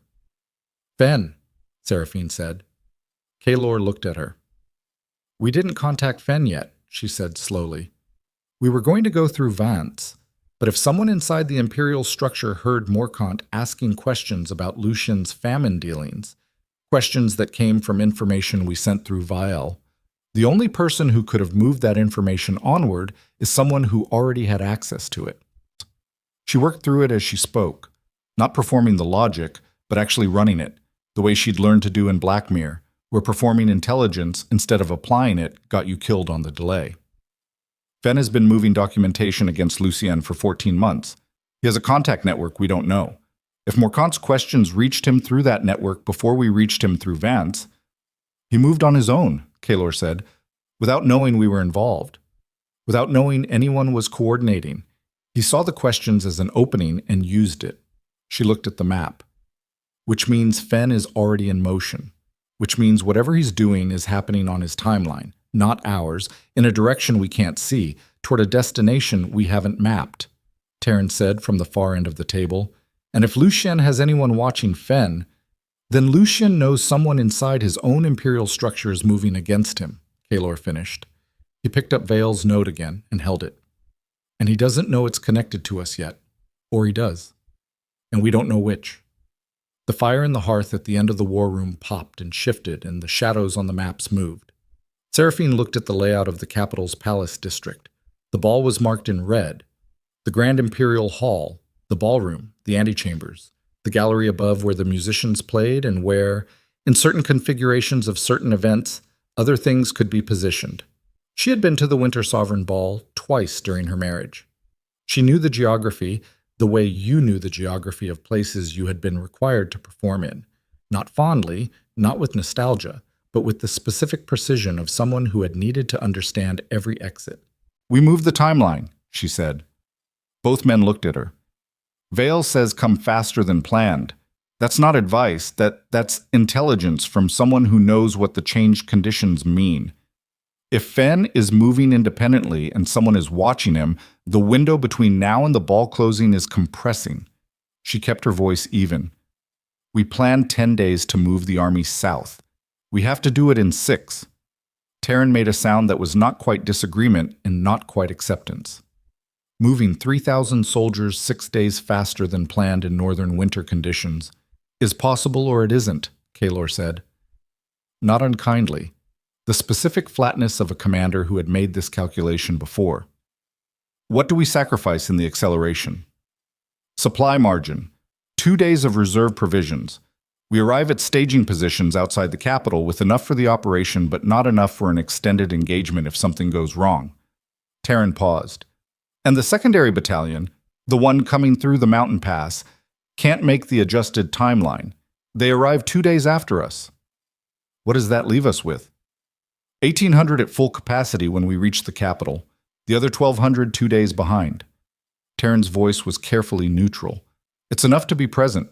It's not enough to fight the full Imperial garrison if the Emperor decides to treat the operation as a military threat rather than a political presentation."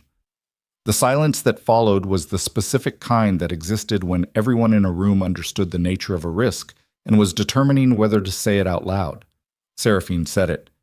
"If the Emperor decides we're a military threat, we don't survive the ball regardless of what evidence we present. The Imperial garrison has 7,000 soldiers in the capital district." "Yes," Kaelor said. "So the entire operation depends on the Emperor deciding to be a political animal rather than a military one." "The Emperor has been a political animal for 40 years, Kaelor said. "He has not survived this long by responding to political situations with military force when political force is available." He paused. "But you were right earlier. He calculates which way the weight falls and positions accordingly. If the weight looks like it falls against us, then we make certain it doesn't." She looked at the map. "Fen is already moving. Vance has the 3rd set. Morkan is asking questions. We have 7 names inside Lucien's network who have reason to want him exposed." She traced the layout of the ballroom with one finger without touching the paper. "The Emperor doesn't need to be honest. He needs to be shown that the cost of protecting Lucien exceeds the cost of abandoning him. We need to arrive at that ball having already made that calculation visible to him before we walk in the room." "How?" Taryn said. "Vale," Kaelor said.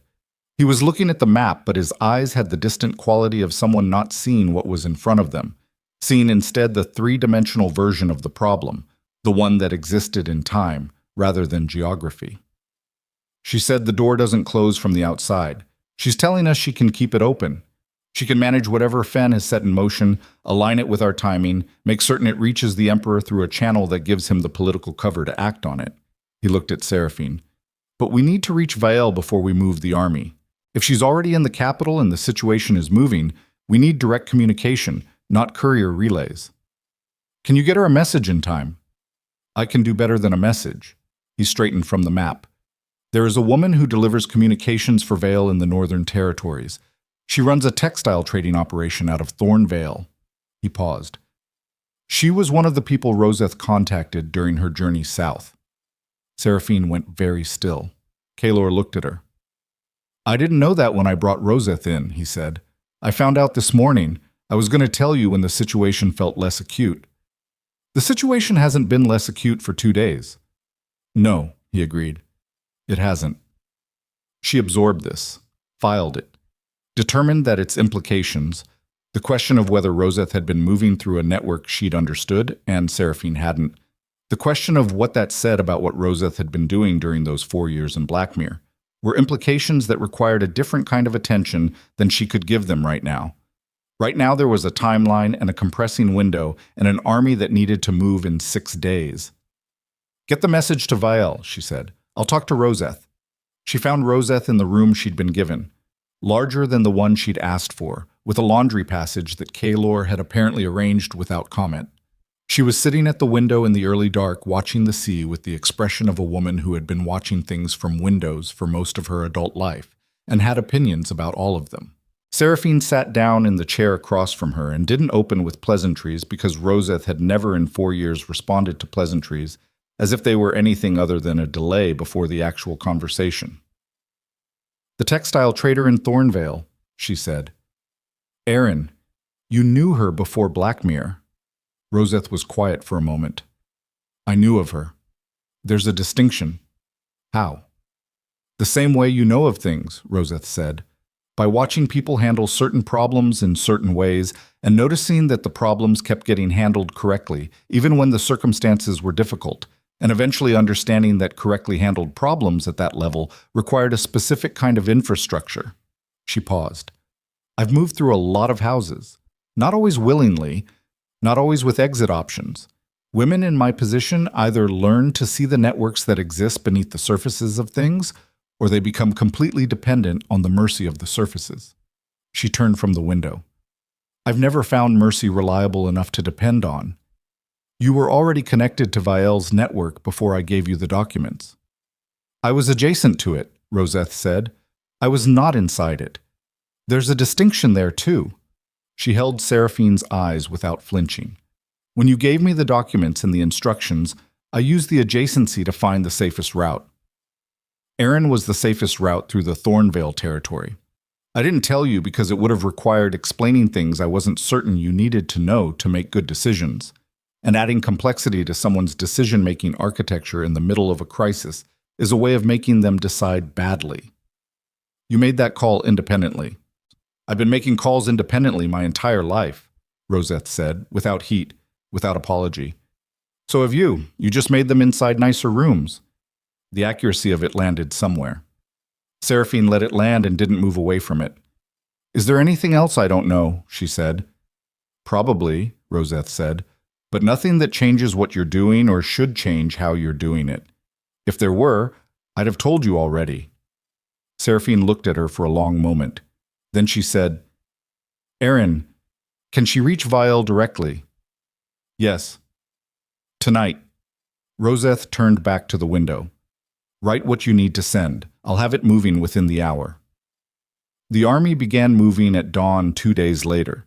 Kaelor had spent those 2 days in a state of compressed, ferocious organization that she watched with the specific attention she'd been bringing to everything about him since the cliff road. Not cataloging exactly, not the kind of strategic inventory she'd kept on everyone in Lucien's orbit, but something more genuine than that, the kind of attention that accumulated without intending to, that built a picture not because you were trying to build one, but because you were paying the kind of attention that simply resulted in pictures. He slept 4 hours the first night, and she knew it because she slept 3 and heard him still moving through the fortress at a point in the darkness when movement indicated someone who had chosen work over rest, rather than someone who had simply woken early. He ate standing over maps. He listened to his senior commanders with the specific attentiveness of a man who understood that the people closest to the operational reality often saw things the commander's perspective missed, and asked questions that incorporated what they told him, rather than questions that performed, having incorporated it. He checked on Roseth once, himself, without being asked or reminded. She noted all of it without deciding what it meant. The decision about what it meant was a luxury available on the other side of the ball, if there was an other side, and she had learned from 6 years inside a house built on illusions that, counting on there being another side before you'd actually arrived, there was a way of dying surprised. The capital took 4 days of hard riding. She traveled in the second carriage. Kaelor's preference was to ride with the forward contingent, and she found that she had no desire to be enclosed in moving darkness when there was the option of watching the landscape change from northern black pine to the gradually thickening civilization of the imperial territories. Roads improved, villages appeared closer together. The visual vocabulary of imperial power began to accumulate: toll houses, garrison postings, the particular style of construction that announced proximity to the center of things. On the second day of travel, Kaelor rode back to her carriage at midday and dismounted and rode inside with her for 2 hours. And they talked about the ball, the floor plan, the sequence of events, the specific moment they were targeting within the formal program when the presentation of the evidence would have maximum impact and minimum opportunity for Lucien to control the frame before it could be established. He was precise. He was also, she noticed, asking for her read on things rather than presenting conclusions and asking for confirmation. The distinction mattered. It told her something about how he used the intelligence she'd given him, not as fuel for conclusions he'd already reached, but as actual variables in genuine uncertainty that he was working through in real time. She found it, despite everything, clarifying. On the evening of the third day, they received a message from Vale, short, characteristic. Ben is yours. He moved because he was already moving, and your information arrived at the same moment as his own. He has the evidence and the standing. He is prepared to present at the ball, provided you can guarantee he exits the room alive afterward. The problem? Lucien knows someone inside the council is active. He doesn't know it's Fen. He's watching 3 people. Fen is not one of them. The larger problem? The person who overheard Morcant's questions is Councillor Rain. The carriage was very quiet. Seraphine read the message again.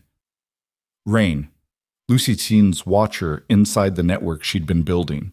The name she'd put on the list she'd given Kaelor and deliberately removed from the list she'd sent with Roseth. The test she'd constructed to determine whether information traveled from Kaelor to Lucien.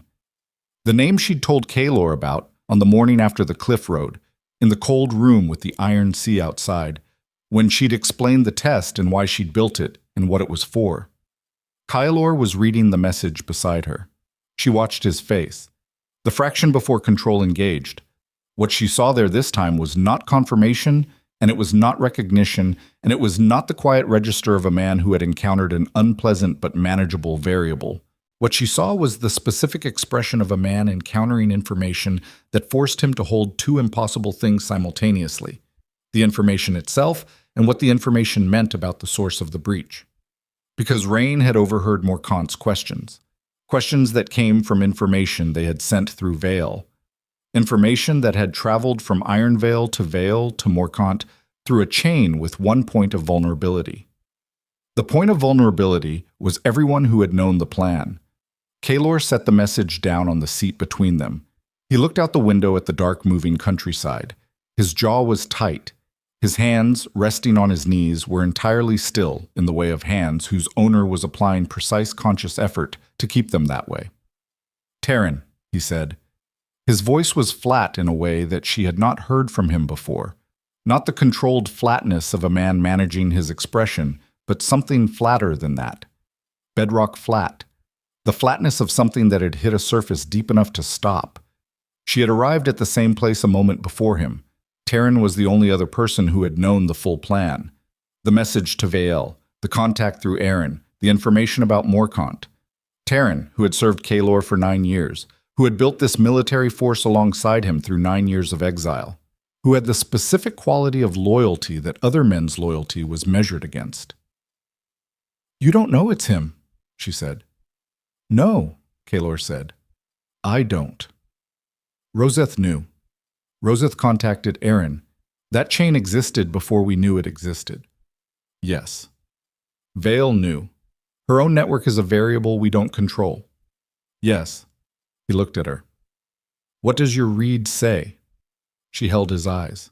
"My read says that Lucien has been building intelligence networks for 19 years, and some of what he built inside things that people didn't believe he could reach. My read says that 9 years is long enough for a man to become something other than what he was when he started, if the conditions are right and the offer is right and the moment is right." She paused. "And my read says that I cannot tell you whether Terran has been turned because I haven't spent 9 years learning how to read him the way you have, and the person who has spent 9 years learning to read him is too close to be objective and knows it." Kaelor turned back to the window. She watched him carry it. Not perform carrying it, actually carry the weight of it. The specific terrible weight of wondering about someone you had built something with, someone whose face you had been reading for years, someone whose loyalty you had not questioned because you had not questioned it, because the questioning itself was a kind of violation of something that had kept you both alive. She thought about 6 years inside Blackmere and the face of Captain Hale in the rain and what it felt like to look at something you had believed was solid and find the hollow place inside it. She thought, he built something for 9 years and he may have been building it with someone who was building something else underneath it the entire time. And he is sitting in a carriage 4 days from the capital with an army behind him and a plan in front of him that now has a hole in it the size of everything Taryn knows. She did not touch him. The situation did not call for touching. The situation called for honesty and operational clarity, and she would give him those. "We don't tell him we know," she said, "or suspect. Whatever it is," she kept her voice low, though the carriage was private. "Habit. We continue as planned. We let him believe the operation is proceeding on the architecture he's seen, and we build a parallel track that he doesn't see." "A parallel track," Kaelor said. "The ball has a secondary entrance. The gallery above the ballroom, the musicians' gallery. It connects to the palace's administrative wing through a service corridor that hasn't appeared in any of the tactical maps we've been using." She paused. "It appears in the account books I kept for Lucien. There's a maintenance contract for that corridor, lamp oil, floor wax, the specific supplies of a space that is regularly used, even though it's not supposed to be. Lucien used it twice that I know of for meetings he didn't want documented." She held Kaelor's eyes.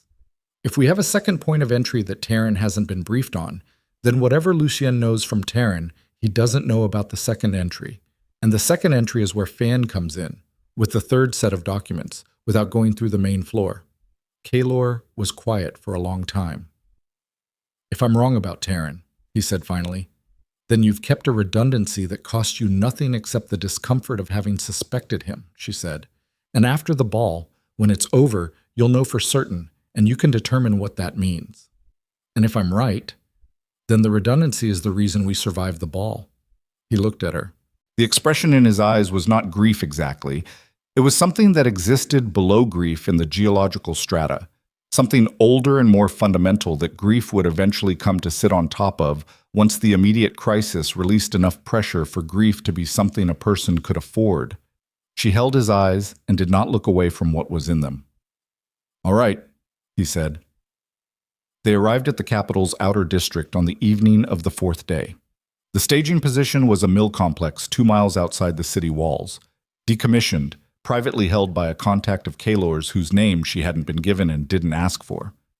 The army settled in with the particular efficient silence of soldiers who had done exactly this kind of thing before and understood that the value of the staging position depended entirely on the city not knowing it was occupied.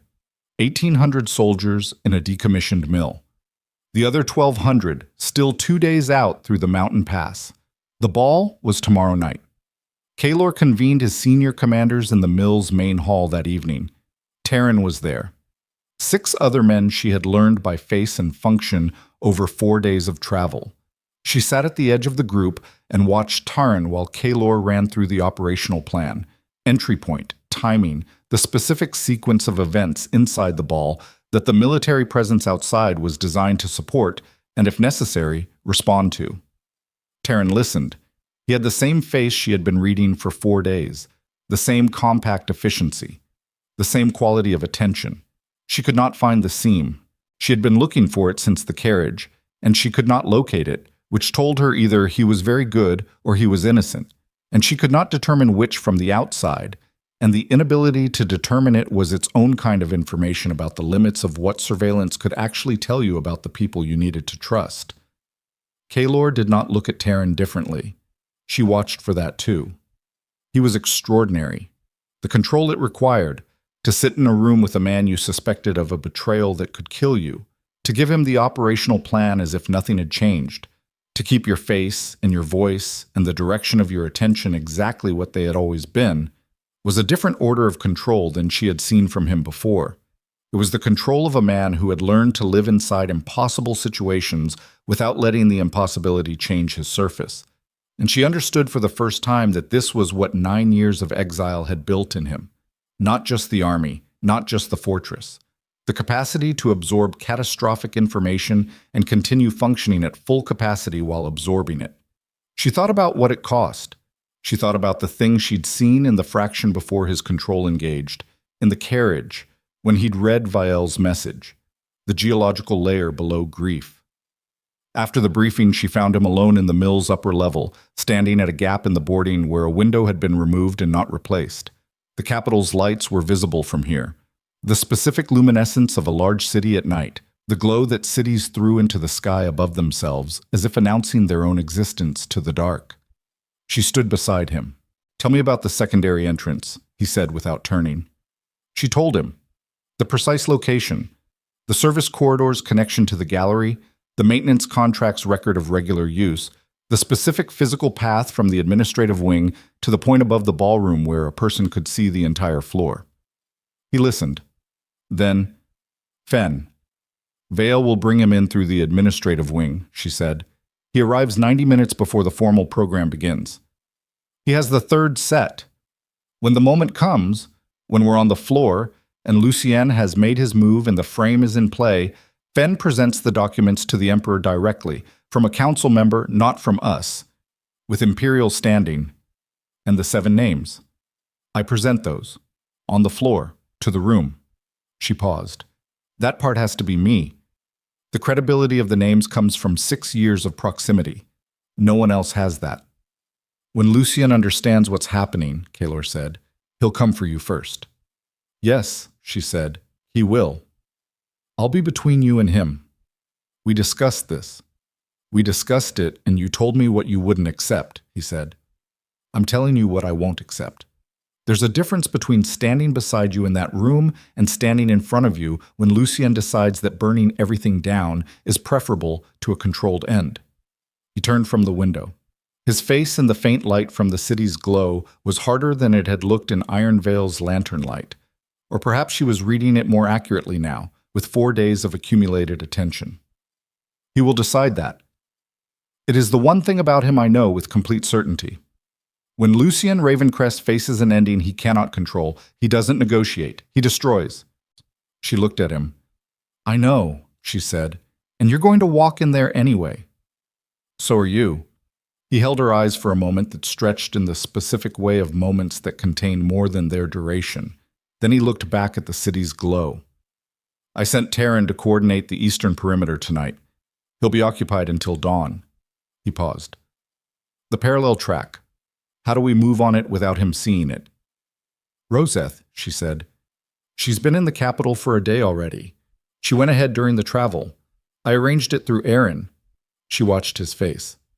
"I didn't tell you immediately because I was still determining whether I could hear it without it changing how I ran the operational briefing." He was quiet. "Could I?" "I think so," she said. "But I wasn't certain, and certain matters." Another silence. "Is there anything else you've arranged that I don't know about?" he said. "Yes," she said. "But only things that protect the plan rather than complicate it. And I'll tell you everything before we walk in tomorrow night." She paused. "I need you to tell me something." He waited. "The night at Iron Vale," she said. "The morning after the cliff road, when I told you about rain, about the test I'd built, you understood immediately what I was telling you, that I'd given you one name I knew to be a plant to determine whether you'd carry it to Lucien." "Yes." "And your response was that you'd have done exactly the same thing." "Yes." "Did that change something?" She kept her voice even. "In how you received what I told you, and how you worked with the intelligence after that?" He was quiet for long enough that she began to think he wouldn't answer. Then, "It changed how I worked with it, in that I stopped treating it as information from someone I was assessing and started treating it as information from someone I was working with." He paused. "Those require different things from me. The first requires me to maintain a certain distance from the source. The second requires something that is more uncomfortable for someone with my history of operating alone." He looked at her. "Which is to say, yes, it changed something."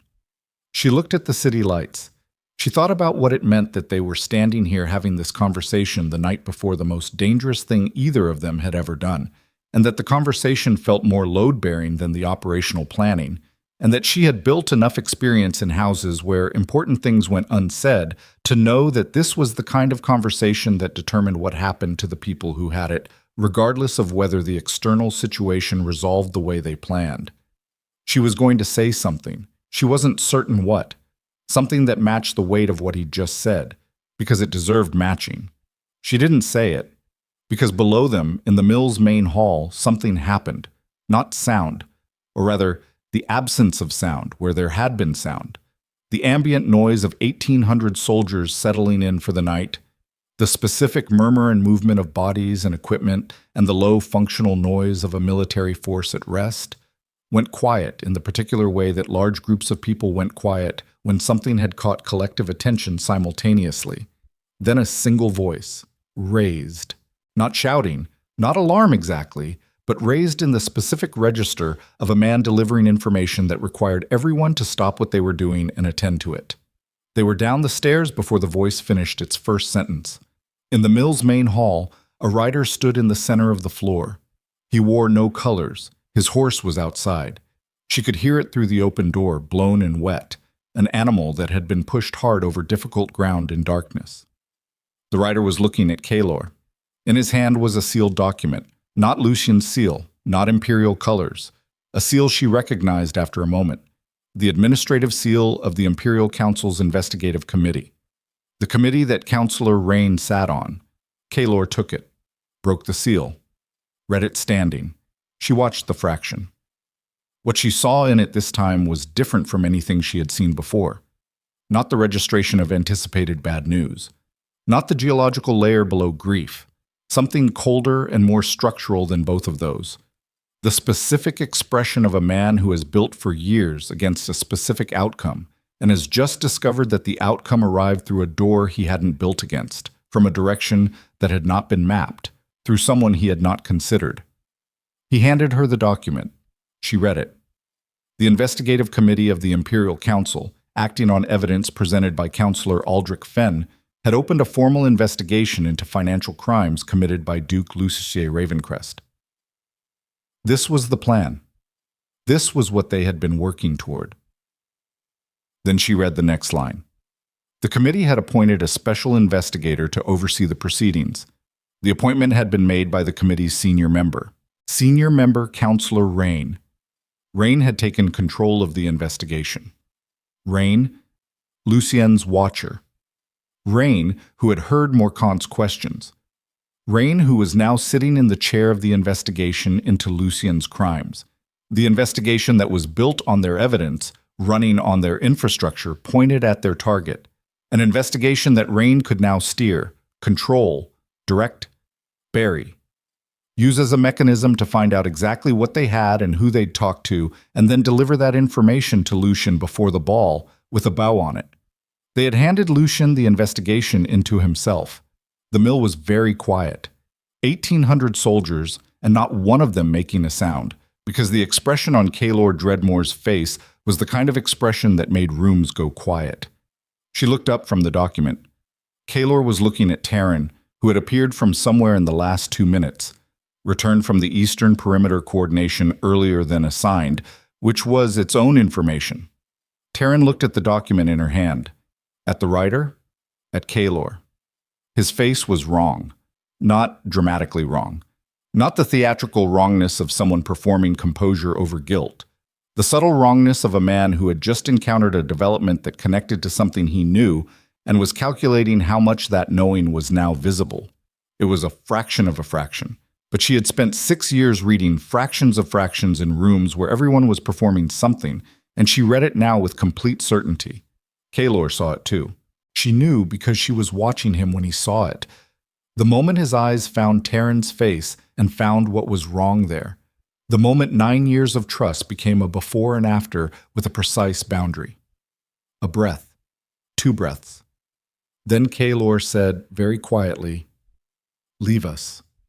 The room emptied with the specific efficiency of soldiers who understood that the commander had said something that meant exactly what it said and contained no ambiguity about who it was addressed to.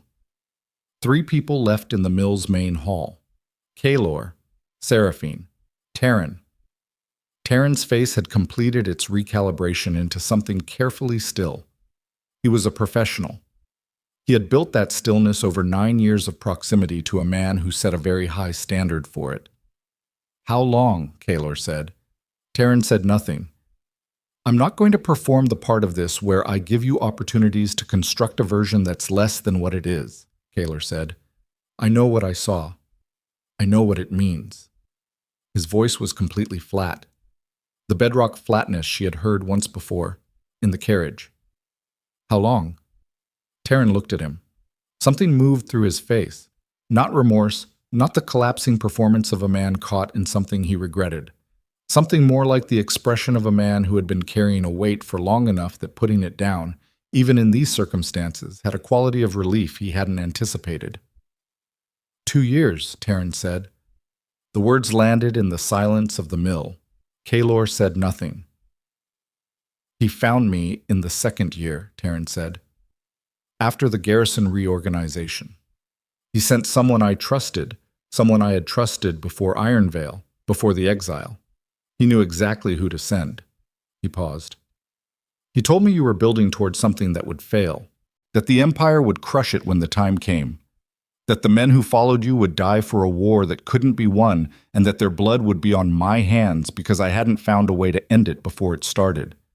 His voice was steady, the terrible steadiness of a man delivering something he had organized into a shape he could carry. He said the only way to protect the men was to give him enough to diffuse the threat before it became kinetic. "And you believed him." "I believed he would do what he said he would do if I didn't cooperate," Taryn said, "which is different from believing him." "What did you give him?"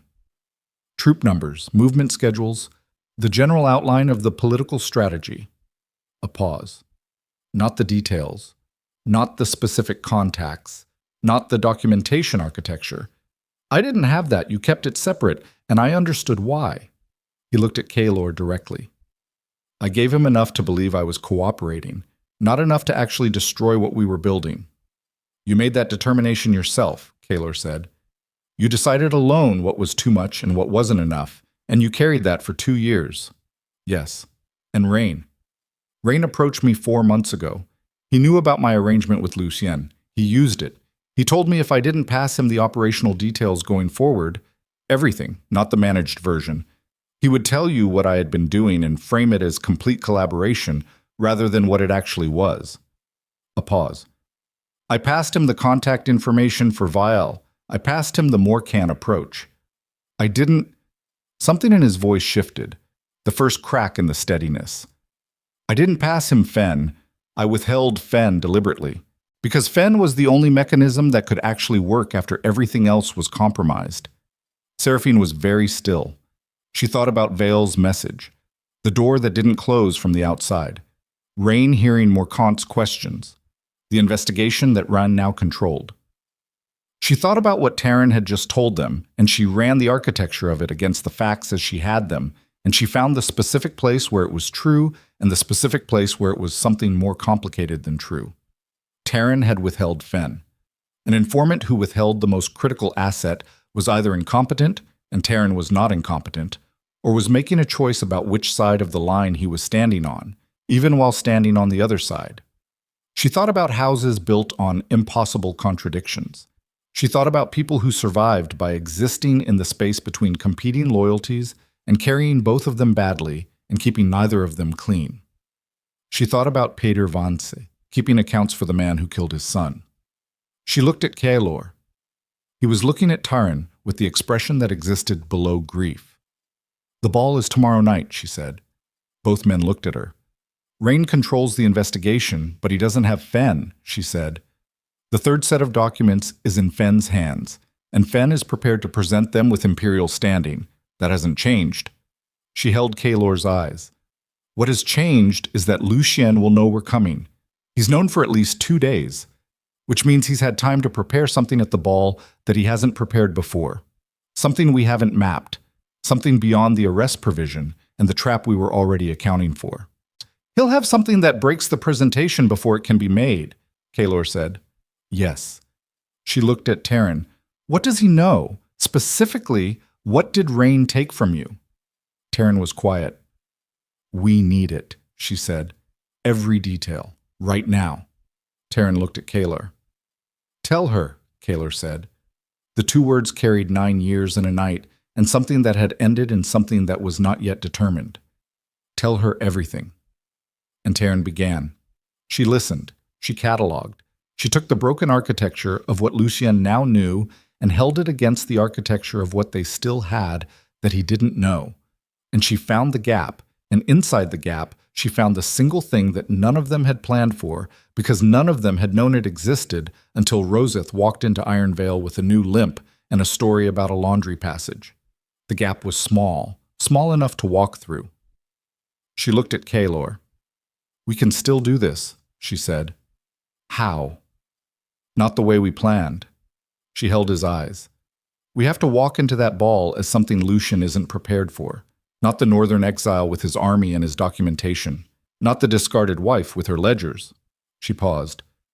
We walk in as the thing he's never successfully accounted for in 19 years of building his power. The one variable he doesn't know how to manage. Which is? Two people who know everything about him, she said, and have nothing left to lose.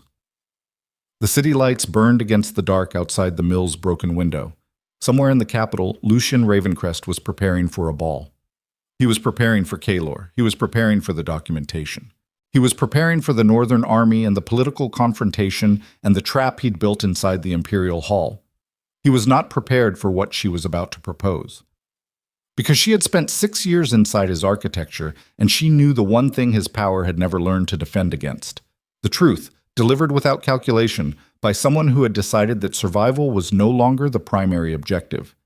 She opened her mouth to say it, and the mill's outer door burst open. And the soldier in the doorway had the specific face of someone delivering the last kind of news, the kind that didn't wait for the right moment because the right moment had already passed. The army's perimeter, the soldier said. Eastern edge. He was breathing hard. Imperial soldiers, 200 at minimum. They've been in position for at least 6 hours. He looked at Kaelor. They're not moving. They're waiting. Waiting for dawn, she understood immediately.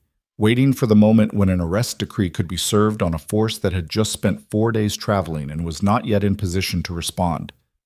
Lucien had known they were coming, and he had sent not a battle. He had sent a message. Surrender before the ball, or there is no ball. Surrender before the ball, or 1,800 soldiers who followed a man into exile because they believed in something die in a mill outside the capital while the Empire watches. She looked at Kaelor. He looked at her. And she saw in his face, in the fraction before control engaged, the thing she had been waiting to understand about him since the cliff road. The thing that lived underneath all the other things. Underneath the war and the exile and the 9 years of building and the terrible specific weight of the night he'd just had. What she saw was not fear. What she saw was a man who had just arrived at the place where every calculation ended, and the only thing left was the thing you actually were underneath the calculations. He was going to have to decide what that was. So was she. And the decision they made in the next 30 seconds would determine whether everything they'd built survived the morning, or whether Lucien Ravencrest won not at the ball, but here, in the dark, in a mill outside the city he had spent 19 years learning to control. She held Kaelor's eyes, and said the only thing left to say. Walk in anyway, she said. The mill was very quiet. Kaelor looked at her across the silence and the lamplight and the specific wreckage of the last 3 hours, and she held his eyes and meant every word of the two she'd just said. 200 Imperial soldiers on the eastern perimeter, he said, waiting for dawn. Yes. 1,800 men in this building who followed me because they believed the operation was viable. Yes? And you want to walk into the ball. I want us to walk into the ball, she said. Not the army, not a military confrontation. You and I. With Fen already inside and the third set of documents in his hands, and 7 names that Lucien doesn't know I'm carrying, and a secondary entrance that Taryn never knew existed. She kept her voice absolutely level. The soldiers on the perimeter are waiting for the army to move. They're not waiting for 2 people to ride into the capital at dawn and attend a formal imperial function. 2 people, Kaelor said. The arrest decree names us both. We're already legally required to present ourselves to the Imperial authority. She paused. We present ourselves, formally, to the Emperor, at the ball, in front of every noble house in the Empire. She held his eyes. Lucien built a trap, expecting us to arrive with military force behind us. What he cannot manage, what he has never been able to manage, is a confrontation he cannot frame as a military threat in a room full of witnesses, where the evidence has already been submitted to the investigation, and the investigator is compromised, and that compromisation is itself part of what we present. Taryn said from somewhere behind them, "He'll have guards inside the hall." "He always has guards inside the hall," she said, without turning. "The question is whether those guards can act on Lucien's orders in front of 400 witnesses and the Emperor without creating a spectacle that destroys Lucien more effectively than the evidence alone would." Kaelor looked at Taryn. She watched the look. What passed between two men who had just survived the specific kind of rupture that didn't mend cleanly, that left both of them holding something permanently altered. Then Kaelor turned back to her. "The army," he said. "Stays here," she said. "Visible, present, not moving. Let the Imperial soldiers on the perimeter watch 1,800 men sit in a mill and do nothing. The threat of the army is useful. The army moving is the thing Lucien has prepared for." She paused. "We give him the thing he's prepared for, and we walk through the door he doesn't have a preparation behind." Another silence. Then Kaelor said, "Get Roseth." He was already moving. She found out later from one of the senior commanders who had been outside the mill during those hours what Kaelor did in the time between that moment and dawn. He walked the perimeter. All of it. 1,800 men, and he moved through them in the dark and the cold and spoke to the ones who were awake and left specific quiet instructions with the section commanders. And by the time he was done, the army understood two things with complete clarity. They were not moving, and the reason they were not moving was not weakness. She didn't witness it. She was in the mill's upper level with Roseth and a lamp, and the specific highly detailed work of preparing to walk into the Winter Sovereign Ball in the morning in the clothes they had available, which were not ball clothes, and determining what could be done about that, and what couldn't, and what the statement was in not doing anything about it at all. "Go in exactly as you are," Roseth said, with the efficiency of someone who had spent a lifetime understanding the semiotics of clothing in formal spaces. Not a performance of having prepared, not an apology for not having prepared. You walk in from the road and you look like it, and that is its own message to every person in that room. "He'll use it," Seraphine said. "Lucien will frame it as desperation." "Lucien will try to frame everything," Roseth said. "The question is whether the room believes his frame or their own eyes. 400 nobles watching a woman walk into the Winter Sovereign Ball in travel clothes with a broken wrist recently healed and a duke at her side who hasn't attended an imperial function in 9 years. That image communicates something that Lucien's framing has to fight against rather than build on." She paused. "Let him fight against it. Every word he spends fighting the image is a word he's not spending on his prepared narrative." Seraphine thought about that. She thought about 6 years of dressing for rooms, the specific exhausting labor of constructing an appearance that preempted the criticism before it could be voiced.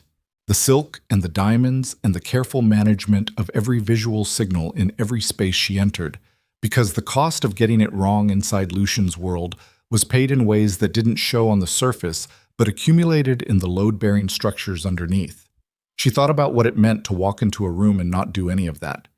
She found it, against everything she expected to find, clarifying.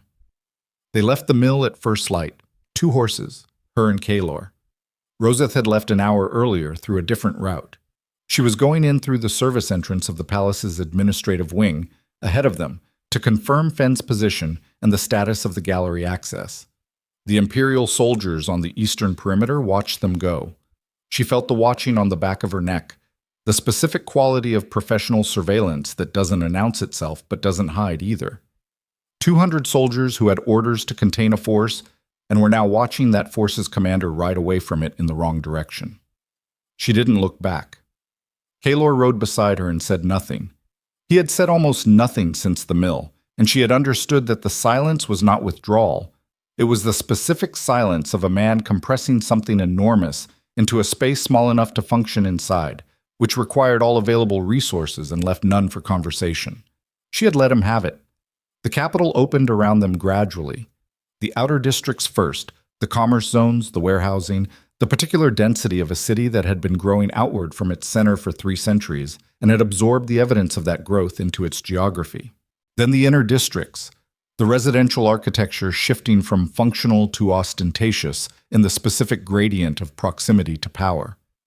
Then the palace district itself, where the streets were wider and the buildings were made of stone that had been selected rather than simply quarried, and where the people moved with the slightly heightened awareness of people who lived close to the center of things and never completely forgot it. The palace gates were open. They were always open for the ball. The Winter Sovereign Ball was a public event of imperial significance, and closing the gates would have communicated something the emperor was not interested in communicating. The guards at the gate looked at them, looked at their horses, looked at their clothes. One of the guards stepped forward. Names and affiliation. Kaelor Dreadmoor, Kaelor said. Formerly Duke of Vale, currently responding to an imperial summons as required by the arrest provision issued 6 days ago. He paused. And Lady Seraphine Vale, also named in the provision. He reached into his coat and produced a folded document. Our formal response to the imperial summons, delivered in person as required.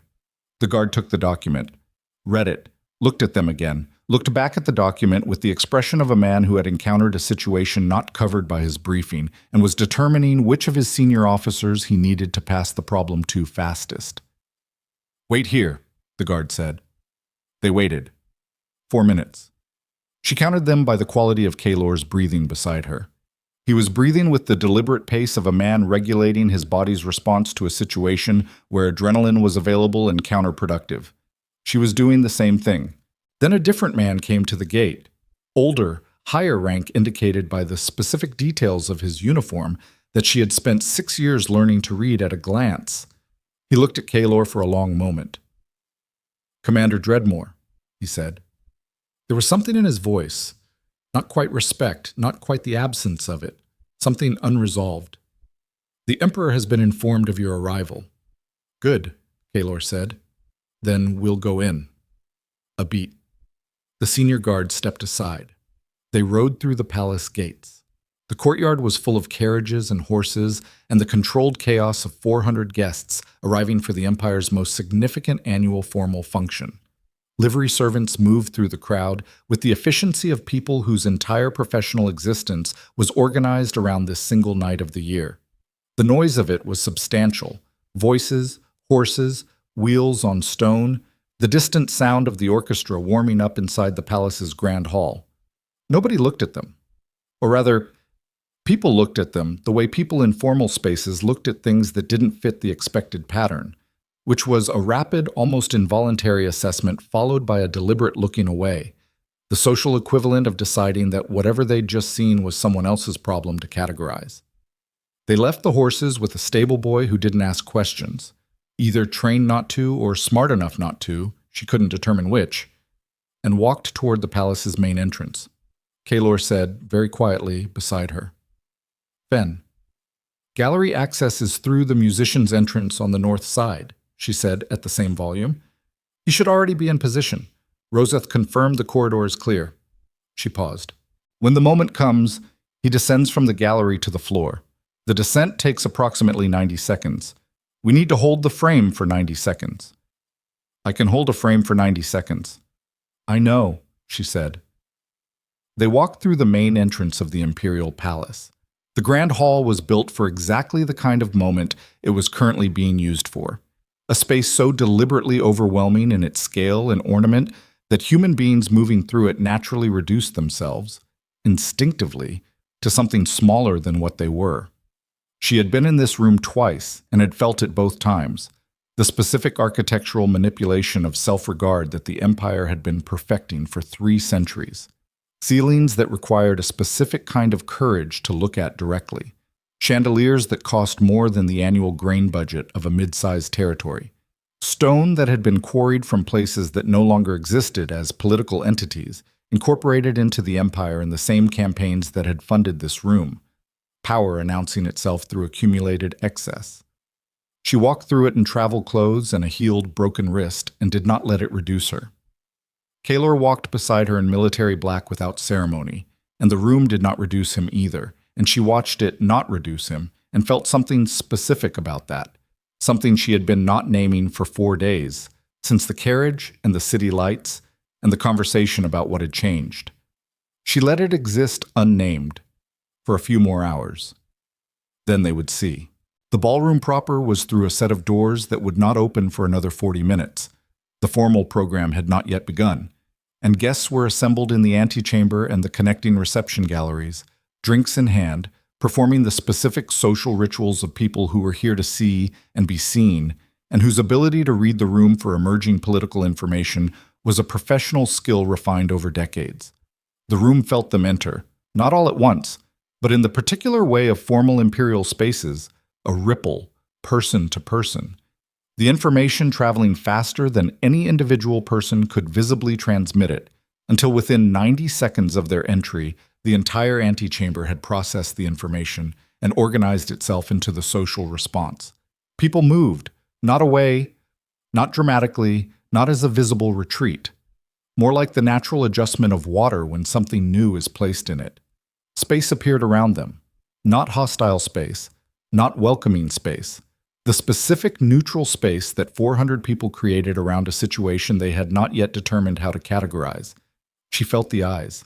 She had felt eyes in formal rooms for 6 years.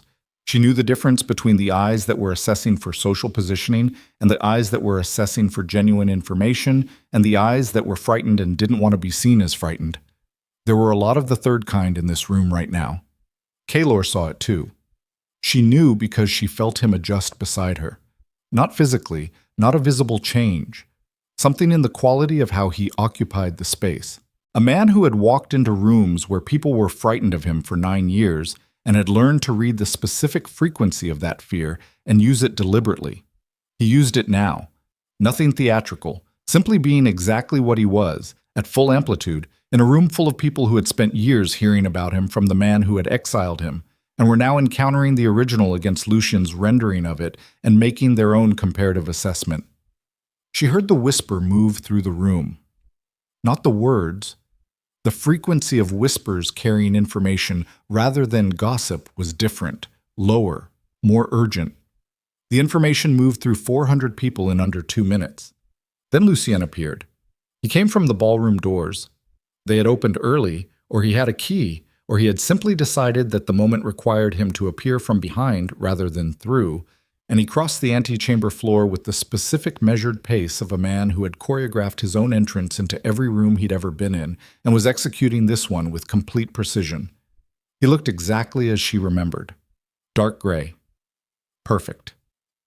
The face of a man who had decided at some point in his youth that visible emotion was a tactical error and had been executing on that decision ever since, so consistently and for so long that the decision had become indistinguishable from his actual character.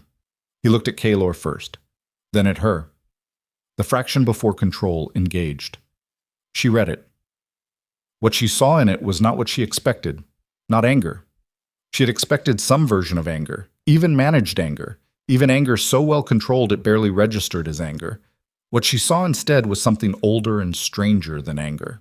The expression of a man looking at the one person in the world who had known him before the performance became permanent, in the presence of the one person who had understood what the performance was concealing, and encountering both of those things simultaneously in a room full of witnesses.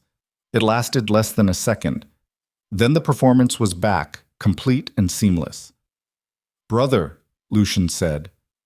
The word landed with the specific weight of a man who had practiced its delivery. "I didn't expect you to come alone." "I came with Lady Vale," Kaelor said. "That's not alone." "No," Lucien said. "I suppose it isn't." He looked at Seraphine. "You look like you've been traveling." "I have been traveling," she said. "The arrest provision required us to present ourselves to Imperial authority. We presented ourselves. The guards at the gate have the formal response document." She held his eyes. "I imagine you've already received a copy." "I have." He smiled.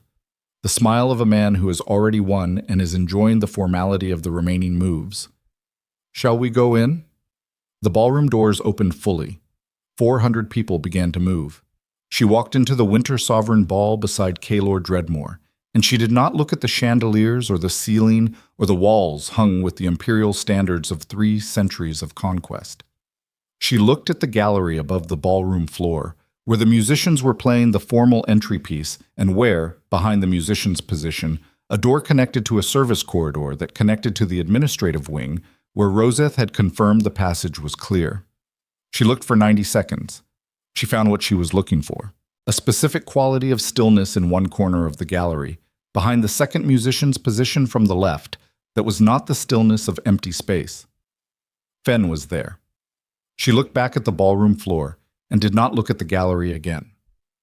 Lucien moved to the center of the room with the ease of a man in his natural habitat, which this was: the grand formal space, the imperial audience, the machinery of public political performance that he had been operating with extraordinary skill for 19 years. He took a position near the raised platform at the ballroom's eastern end where the emperor would formally open the proceedings, and he spoke to 2 counselors with the casual fluency of a man managing multiple conversations simultaneously and finding none of them challenging. She watched him work the room. She had watched him work rooms for 6 years. He was extraordinary at it. The specific attention he gave each person, calibrated precisely to that person's value to him, their need for acknowledgement, their susceptibility to a particular kind of flattery or a particular kind of shared confidence. He never gave anyone more than they needed, or less than enough to maintain their investment in his goodwill. It was the most sophisticated social mechanism she had ever studied at close range, and she had studied it with the attention of someone whose survival depended on understanding it. She watched it now from the outside and understood something she had not been able to understand from the inside. It was exhausting. Not for the people he was working. For him. 19 years of calibrating every interaction, of maintaining the performance across every room, of never once being in a space where the performance could be set down and whatever was underneath it could simply exist without management.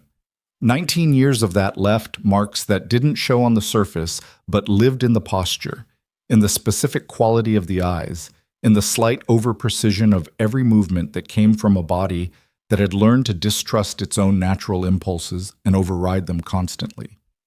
She thought about what Lucien might have been if he'd been born into different conditions, if the performance had never been necessary, if the thing underneath had ever been given enough safety to simply be itself. She thought about it for approximately 3 seconds, and then she set it down, because sentimentality about the man who had broken her wrist and thrown her into a winter storm was a luxury with consequences she couldn't afford tonight, and understanding someone was not the same as forgiving them, and forgiveness was not on tonight's agenda regardless. The emperor entered. He was older than the formal portrait suggested. 73, she knew, though the portraits were commissioned to suggest perhaps 65. A small man with the particular quality of small men who had held absolute power for 40 years. A gravitational density, a sense that the space around him was organized by his presence rather than the other way around. He moved with the careful deliberateness of someone who had learned to make every movement appear considered rather than labored. He took the raised platform. The room stilled. The formal opening of the Winter Sovereign Ball was a ritual she knew from 2 previous attendances. A brief address, the traditional acknowledgement of the empire's stability, and the assembled nobility's role in maintaining it, then the transition to the formal dinner program. 20 minutes, typically. Structured, predictable, impossible to interrupt without a social catastrophe that would define the interrupting party for a decade. She was going to interrupt it. She had planned to wait until the dinner program when the formal structure loosened and movement through the room became natural. But that plan had been built on an architecture that Taryn had partially compromised, and Lucien had been building something specific for this moment for longer than she'd accounted for. And she could feel it in the room, the specific tension of a trap that was already in its final configuration and was waiting only for the precise moment to close. She looked at Kaelor. He felt her look without turning. She knew because he shifted. The smallest possible movement, the kind that communicated awareness without communicating it to anyone watching. Then Lucien spoke. Not the emperor. Lucien. He stepped forward from his position near the platform, and he spoke into the formal opening silence that preceded the Emperor's address, which was something that was simply not done. An interruption of imperial ritual so socially catastrophic that for a moment the room did not process it as real. "Your Imperial Majesty," Lucien said. His voice carried with the precision of a man who had calibrated this specific sentence in this specific room. "Before the formal program, I must raise a matter of imperial security that cannot be deferred." The Emperor looked at him. The look lasted 3 seconds and contained 40 years of shared political history and the specific calculation of a man determining whether what was happening was something he had approved or something he was being maneuvered into. Then the Emperor nodded. Lucien turned to face the room. "The Empire is owed an accounting," he said, "of a conspiracy that has been building in the Northern Territories for 9 years. Tonight, the principal architect of that conspiracy has walked into this palace under the pretense of responding to a legal summons, and I believe the assembled nobility and the Emperor deserve to understand what they have admitted within these walls." He was looking at Kaelor. The room turned. 400 people, turning. The specific sound of it, fabric, movement, the involuntary collective breath of a large group encountering a moment they had not anticipated. She felt the weight of that many eyes the way you felt gravity. Not dramatically, not consciously, but as a persistent and undeniable physical fact. Kaelor looked at Lucien. His face was completely still. She understood in that moment what Lucien was doing with a precision that cut through every other thought. He was not presenting evidence. He was not making a case. He was establishing the frame before anyone else could establish it, putting Kaelor inside the frame of the traitor, the conspirator, the military threat, before the room had time to see him as anything else. In this room, with the Emperor on the platform and the arrest decree already in effect, and 200 Imperial soldiers waiting 2 miles away, the frame was the weapon.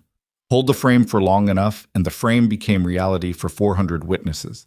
She had 10 seconds, maybe 50, before the frame hardened. She stepped forward, not dramatically, not with announcement.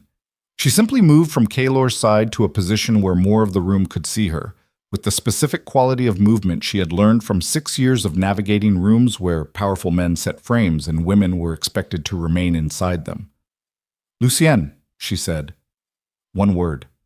His name. In the specific register she had used exactly once in 6 years of marriage. Not the formal address, not the social register, not the managed distance of a political wife performing the role. His actual name, in the voice of a woman who had sat across a breakfast table from him for 6 years and watched him eat toast and read correspondence and perform normalcy over the machinery of everything he was. It hit him like she'd known it would. Not with visible effect. He was too good for visible effect. But she saw the fraction, and what was in it was the specific shock of being genuinely seen by someone you had believed you'd successfully turned into furniture. "The ledgers," she said to the room. Her voice carried. She had always had a voice that carried. Lucien had complained about it once, in the first year, that she spoke in formal spaces as if she expected to be listened to rather than heard. She had filed the complaint and continued speaking the same way. There are 3 sets. Duke Ravencrest has 2. The third is in the possession of Imperial Trade Secretary Aldrich Fenn, who has held it for 6 weeks and who has presented it to the investigative committee of this council. The room's texture changed. She kept going. The ledgers document 14 years of financial crimes committed against the Empire's civilian territories, famine engineering in West Haven and 3 eastern settlements, assassinations contracted against political opponents including Trade Minister Caldwell, bribery of Imperial grain inspectors during the Northern supply crisis. She kept her voice absolutely level. Not prosecutorial. She was not performing a case. She was simply stating facts in the flat voice of someone who had kept the records and knew what was in them. The investigation that was opened yesterday by the Council Committee has been compromised. The senior member appointed to oversee that investigation is Councillor Rayan, who has been operating as an intelligence asset for House Ravencrest for 4 months. Dead silence.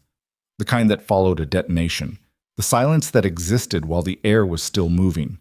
Lucien turned to the Emperor. "Your Majesty." "Reign," the Emperor said. The counselor in question was visible near the back of the room. She had found his face 20 minutes ago and tracked it. He was, at this moment, carrying the expression of a man watching something collapse in the specific way of collapses where you are one of the load-bearing elements. "Is this accurate?" the Emperor said. "Not to the room. To Rain specifically." The voice of a man who had 40 years of practice identifying liars and was applying all of it. Rain said nothing. The Emperor looked at Lucien. Lucien's composure held. It was extraordinary. The composure of a man who had built for this moment, who had a prepared response to every variable he had anticipated, and was now running through those responses with the speed of a political mind, encountering a partially anticipated crisis and determining which prepared elements still applied. "The documents Lady Vale references are fabrications," Lucien said. His voice was smooth, confident, the voice of a man who was not scrambling. "Constructed by a disgraced former wife in collaboration with an exiled military commander whose own criminal conspiracy against the throne I am prepared to document in complete detail." He looked at the Emperor. "Your Majesty, I have the documentation here. I have the testimony of 17 witnesses. I have—" "Fen," Kaelor said. One word. From the far side of the room. Spoken with the specific quiet of a man who knew he didn't need volume because the room was already doing the work of silence for him. Every head turned toward the gallery. Aldrich Fen was descending the gallery staircase. He was a thin man, perhaps 60, with the slightly rumpled presentation of someone who had spent his career inside administrative offices rather than formal spaces and had never fully reconciled with the costume requirements of the latter. He carried a leather case. The 90 seconds it took him to descend were the longest 90 seconds she had experienced since the cliff road. She counted them by watching Lucien's face. At 30 seconds, the composure held completely. At 50 seconds, something in the composure's foundation shifted. Not visible on the surface, but visible to her, in the fraction, in the micro-variations of the face of a man whose architecture was being tested at the load-bearing level. At 75 seconds, he looked at her. Not at Kaelor, at her. And in his face she saw the thing she had seen the night they banished her. The specific expression of a man encountering a reality that his calculations had not produced, looking at the variable he had identified as controlled and finding it uncontrolled. But underneath that expression, this time, she saw the older thing. The thing that had been there at breakfast 6 years ago, and at formal functions, and in the silences between his sentences when he believed no one was watching. The specific grief of a man who had decided very young that power was the only thing that couldn't be taken from him, and had organized his entire existence around that decision, and was now in a room where the decision was failing, watching the weight of everything he'd built shift toward the thing he'd been running from since the decision was made. Fen reached the floor. He opened the leather case. "These documents," he said to the Emperor, to the room, in the voice of a man who was frightened and doing it anyway, which was the only kind of courage that actually mattered, "represent the third and complete set of records kept by Lady Seraphine Vale during her tenure as a member of House Ravencrest. I have held them for 6 weeks. I am presenting them now to the Emperor directly, as a sitting member of the Imperial Council, in my capacity as a witness to the crimes they document." He paused. "Including the crime of corrupting the Imperial investigative process through Councillor Rhine, which I can document separately." The Emperor descended from the raised platform. He moved through the frozen room to where Fen stood and took the leather case and opened it and looked at what was inside. He read for perhaps 3 minutes. The room did not breathe. Then Lucien moved. She felt it before she saw it, the specific change in the room's pressure that preceded violence, the way the air itself registered what was about to happen a fraction before it happened. She turned and Lucien was already in motion, not toward the Emperor, not toward Fen, not toward Kaelor, toward her. He crossed the ballroom floor with the speed of a man who had made a decision that had simplified everything else, and his hand was at his side in the way of a man who carried something there and was determining whether to reach for it, and his face had finally shed the composure entirely, not in the collapse she had expected, but in something more controlled and more terrible, the specific clarity of a man who had decided that everything he'd built was forfeit, and that if everything was forfeit, then so was everything else. Kaelor was already between them. She had not seen him move. That was the only way to describe it. He was beside her, and then he was between her and Lucien with the absolute economy of a man whose body made decisions faster than conscious thought. And he was not reaching for a weapon because there were no weapons at the ball, and he was not stepping back. Lucien stopped, 6 feet between them, the two brothers. The room was a held breath. 400 people and not one of them moving. Lucien looked at Kaelor for a long time. "You're going to tell me," Lucien said quietly, "that this is about justice." "No," Kaelor said. "About the Empire." "No." "About her." A pause. "Among other things," Kaelor said. Lucien's jaw tightened. "Father used to say you were the better man." He said it the way people said things they had been saying to themselves for decades, and had worn the words smooth through repetition.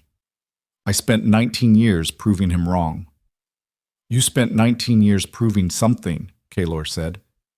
"I'm not certain it was that." The Emperor spoke.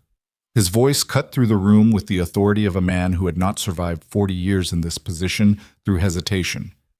"Lucien Ravencrest," the Emperor said, "you will step back from your brother." Lucien did not move. The Emperor said it again, differently this time, not a request wearing the grammar of a command, an actual command, in the voice of a man who was calculating the political weight distribution and had arrived at a conclusion. "Step back. Now." Imperial guards entered the room from 3 separate doors.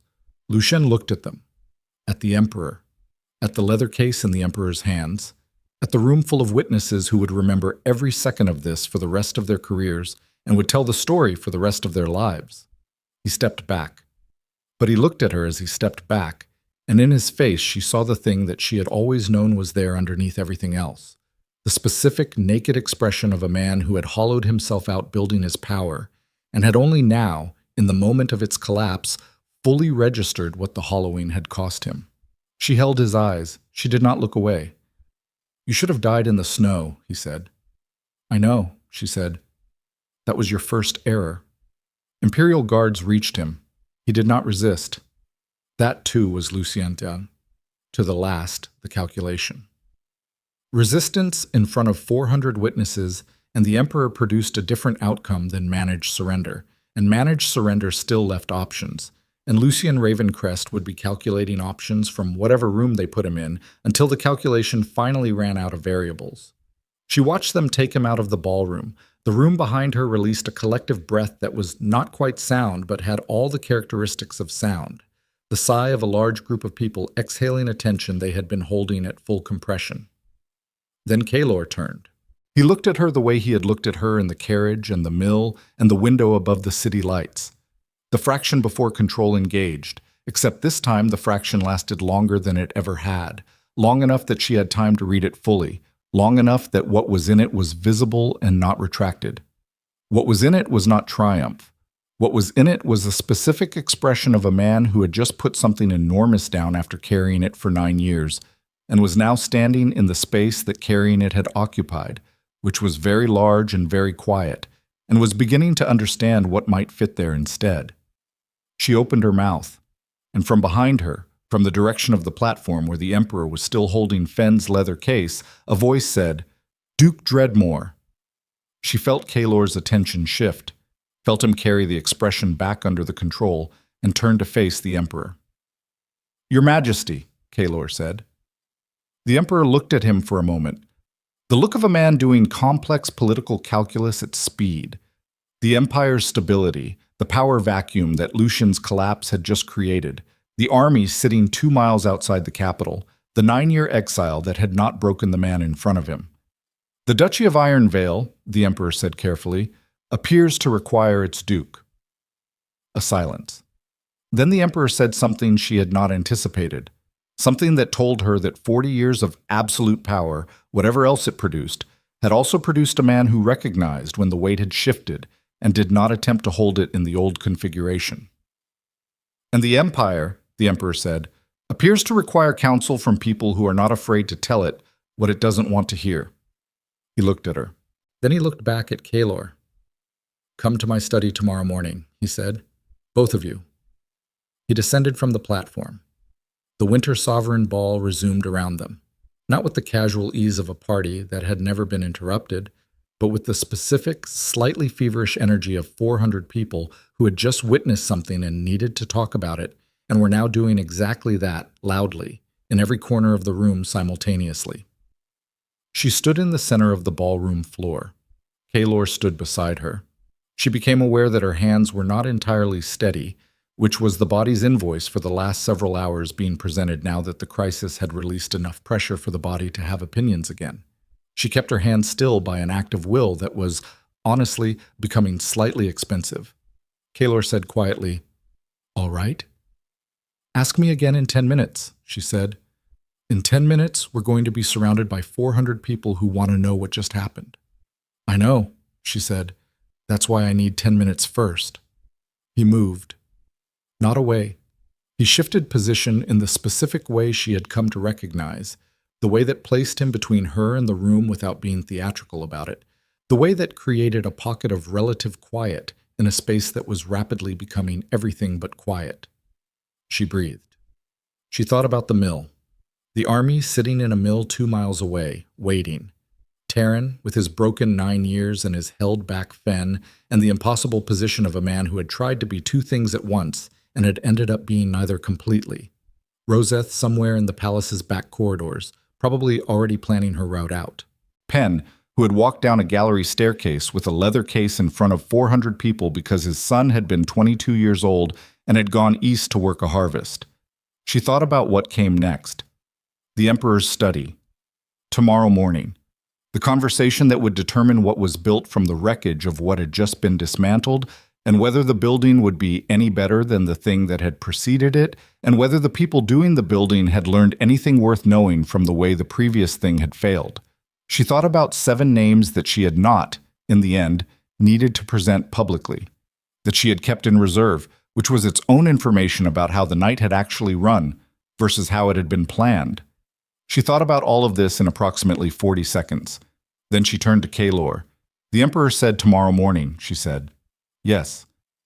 "That gives us tonight." He looked at her. The fraction, longer again than it had ever been. "What do you want to do with tonight?" he said. She looked at the ballroom around them, the chandeliers and the imperial standards and the 400 people performing the social rituals of a formal event that had just been fundamentally altered by what they'd all witnessed, performing them anyway because the rituals were how people managed the gap between what had just happened and what it meant, which always took longer to process than the happening itself. She thought about what she wanted. For the first time in 6 years, possibly longer, she thought about it without the layer of calculation that had been sitting between her and the question, without the assessment of what she could afford to want, what was strategically viable to want, what wanting would cost. Just the question. Clean. What did she want? She looked at Kaelor. "I want to leave this room," she said. "I want to find somewhere in this palace that isn't full of 400 people determining what tonight means for their political positioning. I want to stand somewhere quiet and look at something that isn't performing anything." She paused. "And I want you there." He held her eyes. In the fraction before control engaged, in the space that had been getting longer all evening, in the place where she had been reading him since the cliff road and had been building a more and more complete picture of what was there, she saw the thing that had been there underneath everything else, not the war, not the exile, not the 9 years of building toward this night, and the specific quality of what it felt like to have the night arrive. Something quieter than all of those things. Something that had been growing in the space between a cliff road and a carriage, and a cold room with an iron sea and a mill in the dark, and a ballroom in the capital of an empire that was about to have to figure out what it was for. He said, "Let's go." They moved through the ballroom toward the doors. 400 people watched them leave. And outside the palace walls, in the winter dark, the silver wolf banners of Iron Vale caught a wind off the northern sea and lifted into the sky above the capital, not as a threat, not as a claim, but as a simple announcement that the man who carried them had arrived, had done what he came to do, and was still standing. The night had one more thing in it. She didn't know it yet. But in the corridor outside the ballroom, in the shadow of a pillar that had been standing in this palace for 200 years, a figure was waiting. Not Lucien's guard, Not an Imperial soldier, not anyone from the architecture of the plan they had executed, someone she had not planned for, someone who changed everything that came after. The figure in the shadow of the pillar was a woman, not tall, not imposing in the physical sense, the kind of woman who had spent her entire life in rooms that didn't acknowledge her presence and had learned to use that invisibility the way other people used armor, not as a limitation, but as a capability. She stood in the corridor outside the ballroom with her hands at her sides and her eyes on Seraphine with the specific quality of attention that belonged to people who only had one thing left to say and had been waiting a very long time to say it. Seraphine stopped. Kaelor stopped beside her. The woman stepped out of the shadow. She was perhaps 65, white-haired with the slightly translucent quality of skin that had been through years of indoor work in insufficient light. She wore the dark clothing of a palace servant, not a senior servant, not someone with the insignia of a specific household function, but the unspecific dark of someone who moved through the palace's invisible infrastructure, the network of people who kept the machinery running and whom the machinery forgot to see. In her hands was a leather satchel. Seraphine recognized it before she recognized the woman. Then she recognized the woman. "Aldra," she said. The woman nodded once. "My lady." Not a title Seraphine had held in 6 days, technically. The woman used it the way people used the forms they had organized their respect around for years. Not out of obligation, but because the alternative required substituting something and nothing adequate had presented itself. Kaelor was very still beside her. "She was the head housekeeper at Blackmere," Seraphine said. Not to him specifically. To the air, the corridor, the 200-year-old pillar. For 14 years. 15, Aldra said. As of last winter. "Why are you here?" Aldra looked at the satchel in her hands, then she held it out. "Because he didn't find everything," she said. "You thought he found everything that mattered. He found what you hid in the wall, and he found what the girl was carrying." She paused. "He didn't find what I was carrying, because nobody looks at what housekeepers carry. In 15 years, not once." Seraphine took the satchel. She opened it. Inside was a collection of documents she had never seen before. Not her ledgers, not her records. Different handwriting, different paper, the heavier stock of official Imperial correspondence. Letters, dozens of them, spanning what appeared to be more than a decade. She looked at the top letter, read the first 3 lines. Her hands went completely still. "What is it?" Kaelor said. She handed him the letter. He read it again. The fraction before control engaged showed her something she had only seen once before. In the carriage, when he had read Vial's message about Taryn. The specific expression of a man encountering information that forced a fundamental recalibration of something he had believed was already completely mapped. "These are correspondence between Lucien and the Emperor," he said. His voice was flat in a way that had nothing to do with control. "Going back 11 years. 12, Aldra said. "I started collecting them when I understood what they were, what they documented." She looked at her hands. "I wasn't certain what to do with them. I'm not a political woman. I don't know the mechanisms. I know how to manage a household, and I know how to read what people leave on paper when they believe the paper will be burned, because in 15 years of running that house, I burned a great deal of paper, and I read all of it first." She paused. "I thought eventually there would be a moment when they mattered. I waited for the moment." "The Emperor knew," Seraphine said. She said it flatly. Not a question.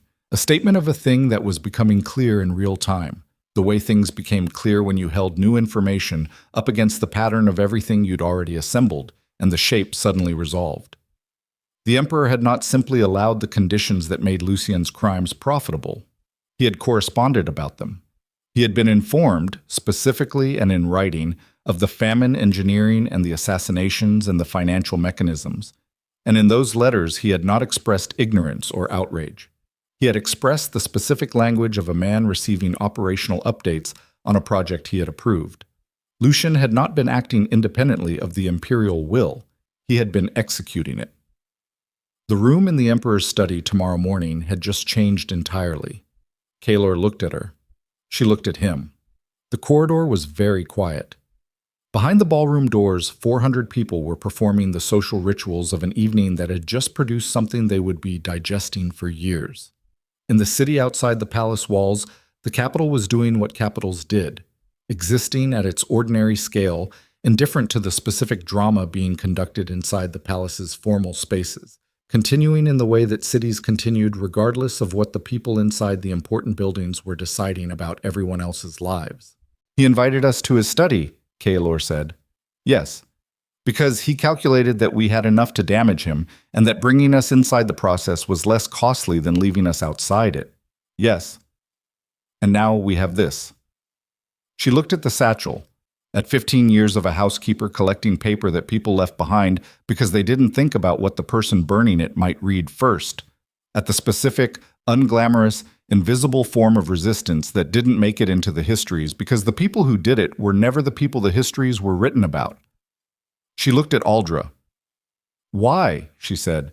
15 years. Why did you keep them?" Aldra was quiet for a moment. "Because I watched what happened to people," she said finally. "In that house, over 15 years. I watched what happened to the servants who knew too much and stopped being useful. I watched what happened to the villages whose misfortune was useful to the Duke's financial planning. I watched what happened to a girl from the eastern settlements who came to work in the Blackmere kitchens and spent 3 months working there and went home for the harvest and didn't come back." She paused. "I couldn't stop any of it. I didn't have the position or the resources or the knowledge of how these things worked, but I could keep the paper, and I told myself that keeping the paper was a kind of witness, that it mattered that someone who saw it wouldn't let it disappear." Seraphine looked at her for a long time. She thought about what it cost to witness something for 15 years without the ability to act on what you witnessed. The specific weight of that, not passive weight, not the weight of indifference, but active weight, the weight of someone who understood what they were seeing and carried the understanding without a way to put it down or use it.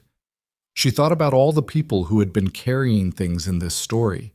Vansay and his son, Roseth and her laundry passage, Fen descending a gallery staircase with his hands not entirely steady, Terran with his 2 impossible loyalties and the space between them where he'd been living for 2 years. She thought about what survival looked like when it didn't have the option of being heroic, when it was simply endurance, daily, in the ordinary dark, keeping paper that might someday matter to someone who had the position to use it. "Thank you," she said to Aldra. Not the thank you of a lady to a servant, something more horizontal than that, something that recognized, across whatever distance the last 6 years had put between them, that they had both been living inside the same machinery, and that Aldra had been living inside it longer and with fewer resources, and had found a way to resist it anyway, and that this mattered in a way that thank you was almost entirely inadequate to address, but was the only word available in this corridor at this hour. Aldra looked at her. Then she looked at Kaelor. "Take care of what you build," she said. "That's all I ask. Whatever comes next, take care of it better than the last one was taken care of." She turned and walked back down the corridor and disappeared into the palace's invisible infrastructure, and Seraphine watched her go and felt the specific weight of everything she was carrying shift again into a different configuration. Kaelor was looking at the documents. "The study tomorrow morning," he said. "Changes," she said. "Completely." He looked up. "The Emperor isn't bringing us in to manage us. He's bringing us in because he believes we have enough to damage him, and he wants to assess how much and determine whether there's a version of tomorrow where he survives it with his position intact." He paused. "He doesn't know about this." "No. When he finds out we have it, if we present it the wrong way, he panics and we lose everything we gained tonight," she said. "If we present it the right way, we have leverage that isn't punitive, that gives him a path to a version of this where the Empire's stability is maintained and the crimes are addressed without the throne itself collapsing." She held his eyes. "Which is what you said you wanted, not the throne, a thing that survives the people who come after it." Kaelor looked at the satchel. He looked at the corridor around them, the 200-year-old stone, the lanterns, the distant sound of 400 people and an orchestra, and the specific ongoing noise of an empire conducting its social rituals regardless of what was happening in its corridors. "I spent 9 years building toward tonight," he said. "The army, the intelligence network, the documentation. Every element of the operation. He paused. And the thing that actually determined the outcome was a housekeeper who collected paper for 15 years because she believed that witnessing something was better than letting it disappear. She looked at him. Yes, she said. He was quiet for a long time. I don't know what to do with that, he said. Neither do I, she said. But I think we start by going somewhere quiet and sitting with it for a while before we determine what we do next. She paused. You said let's go. He looked at her. Then he did the thing she had been watching him almost do since the carriage on the cliff road, since the war room at Vale, since the mill above the city lights. He reached out and took her hand. Not dramatically, not as a statement, with the specific, careful quality of a man who had not permitted himself this particular form of reaching for a very long time and was doing it now with the complete knowledge of what he was reaching for and what it cost. His hand was warm. She noted this with the part of her mind that had been cataloging things about him since the cliff road, the part that had been building a picture she had been deliberately not looking at directly, the way you didn't look directly at things you weren't prepared to name yet. She looked at it now. The picture was very clear. They found a room. Not a grand room. The palace had grand rooms for everything, and she had been in enough of them to be done with grand rooms for the foreseeable future. A small study off the north corridor, apparently used for private correspondence, with a fire that someone had lit earlier in the evening and hadn't extinguished when the formal program began. 2 chairs, a window that looked out over the palace's eastern garden, which was iron cold and beautiful in the winter dark, the bare-branched trees catching the lamplight from the palace windows and throwing it back as something geometric and precise. They sat. For a while neither of them said anything, and the silence had the qualities she had been encountering in the silences between them since the beginning. Not empty, not uncomfortable, but full of a specific content that existed between people who had been through something together and were now on the other side of it, and were learning what the other side felt like. She had been on the other side of things before, the other side of Lucien's house, the other side of the banishment.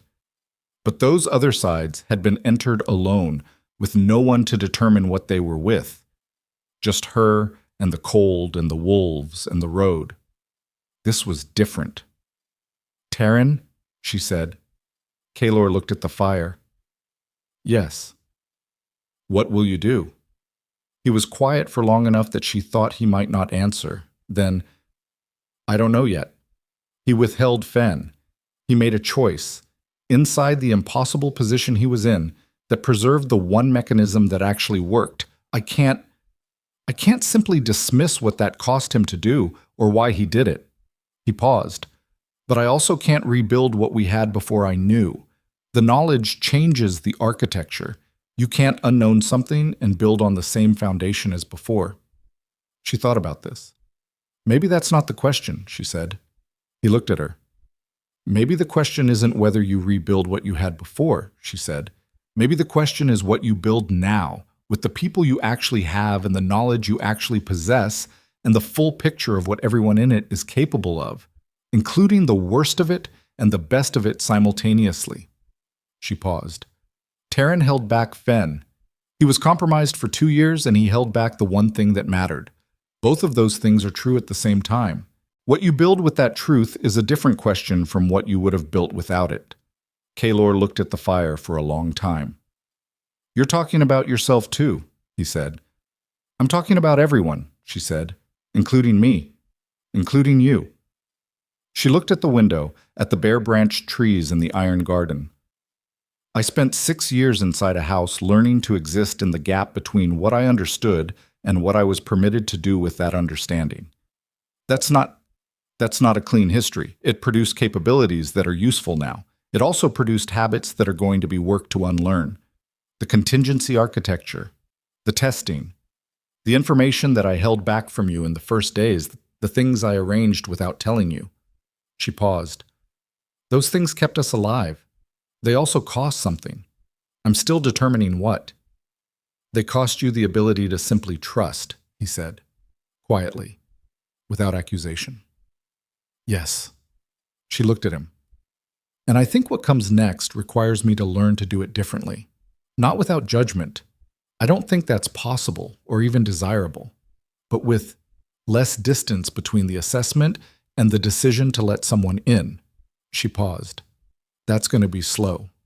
Yes, he said. And you're not a man who has found trust easy either. You built an army rather than a court. You built a fortress rather than a palace. The people you kept close were people you knew from war, from conditions where trust was demonstrated through survival rather than chosen through something more vulnerable than survival. She held his eyes.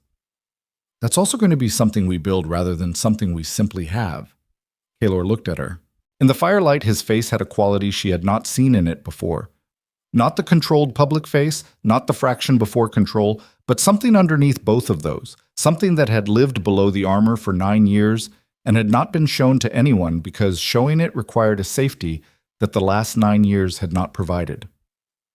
My father, he said, told me when I was 12 that the hardest thing a man in power would ever do was learn to want something he couldn't defend.